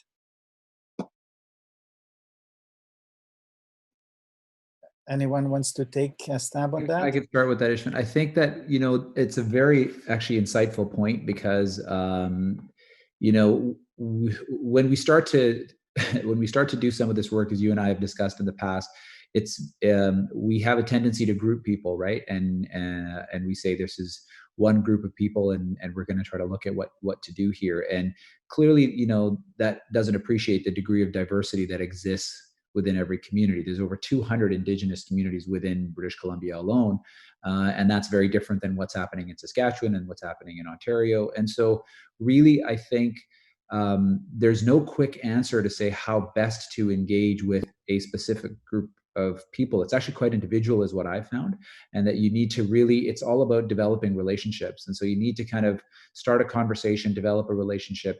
And they're absolutely correct that the realities are different. So for our urban patients, geography isn't the concern, but there's a very different perception in terms of how they're viewed than perhaps someone in a more supportive community that's outside of an urban setting. So there's been some interesting nuances that have come out. But I think the simple answer is, you know, good old fashioned pull up your sleeves and get to know people and kind of start from there. Yeah, I agree with you, Jag. I always tell people that on average, 75% of your work is going to be building that relationship, and 25 is really going to be about getting the work done that you both agree upon. And there needs to be that acknowledgement that agreeance is going to be between both sides of the coin. You know, you can't just go into an Indigenous community, you know, sort of bull in a china shop and say, this is what we're going to do and this is how we're going to do it, without any input or any feedback from the people that you're going to be working with. So it's, you know, you really need to be aware of that space, and that space that's in between, you know, the Western lens and the Indigenous lens. And the other thing is too, you know, we have our Indigenous Peoples Engagement Research Council with IPERC, and you know, we do have a community of people from across the country. But as you've said, we realize that there are those differences, and even those subtle differences between communities that are 100 kilometers away. You know, you have to be aware of that. You know, protocols or procedures in one community might be slightly different than the other. So just going into that, even if you're dealing with 5 communities within a 100-kilometer radius, you just need to be aware of that there are those slight differences. And if you ask for help in a good way, the people in those communities will help you get to where you need to go. I think just to add to that, you know, I think I would like to say that although I think a lot of us is respecting the fact that there's going to have to be some flex in terms of how you're implementing different things in different areas and different communities, but you can still approach it in a very systematic manner, right? And so because sometimes the frustration people will have is say, well, it seems overwhelming if what I do here is completely not applicable to somewhere else. And I don't think that's the case. I think there's a lot of cross relevance that occurs in different communities, a lot of it. But you need to just respect that it's going to, you also still have, that doesn't negate your requiring to get engagement from that specific community so that you can tweak it in the manner that it's going to be most welcome and most effective. Absolutely. Thank you very much for those comments. And I think it does speak the more general approach, which is hopefully becoming more and more general in medicine as well, which is relationship-based medicine, as opposed to the current practice that where we tend to be very much technical. And we are getting to the end of this session, and I would like to ask Elder Westwind evening to close this session with a closing ceremony. Okay. I'd like to say Chimigwech for each and every one of you. I am honored to be sitting here listening to all your compassionate words, and I could feel the energy of a commitment, to the community and to the people who the lives that you're involved in, trying all that you can to save. And I just wanted to mention also too that we live in a world, we walk on two roads. Me as an Anishinaabe, Kwe, or as an Indigenous person, walk alongside. I walk on the red road, and we walk alongside the white road. And together we live in peaceful coexistence. And together we join our hands in helping our people, the community. And in our red road, we walk. When we walk our path, we keep in mind, when we think of the health of our people, we think of the medicine wheel. And together, when we put our minds together with the white road, we come up with a better way to keep our communities healthy. And it's like when we, I always remember my teacher. She used to go up into the northern communities, and she would go out in the bush. And the first thing she would survey all the medicines out in the bush, and the medicines would tell her what the people need. Sometimes it's mercury poisoning, sometimes it's diabetes, sometimes it's all these different illnesses that the medicines are there.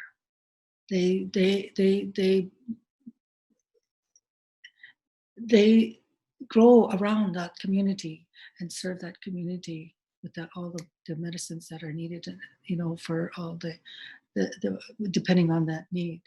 So I think that if we keep that in mind, you're going to be on a good path, and our ancestors will guide us all as well. So with that, when in the morning, I have this plant that I have always beside my side. In the morning, it opens up, and it's ready to do its work, and it stays open all day, and it works hard all day, and at the end of the day, it closes up. So now it's time for us to close our circle. So we say miigwech for all of your good and kind and compassionate words. So we close our circle and we leave in a good way. Chimiigwech.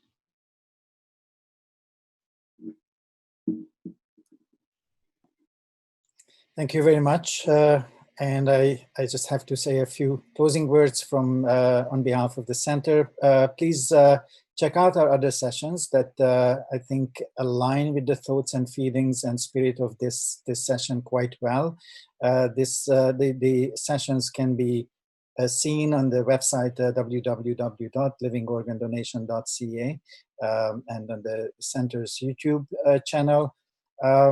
And we want to thank for the support from Astalas Pharma and the Kearney and Kyle families that help the UHN Center for Living Organ Donation. And thank you for the support from the Toronto General Western Hospital Foundation for their support as well. Thank you again for participating in this session. I think it was a very, very fruitful conversation, and I hope to continue this in the near future. Thank you very much. Have a very nice day, and keep that flower open until the end of the day when we can then go. Thank you.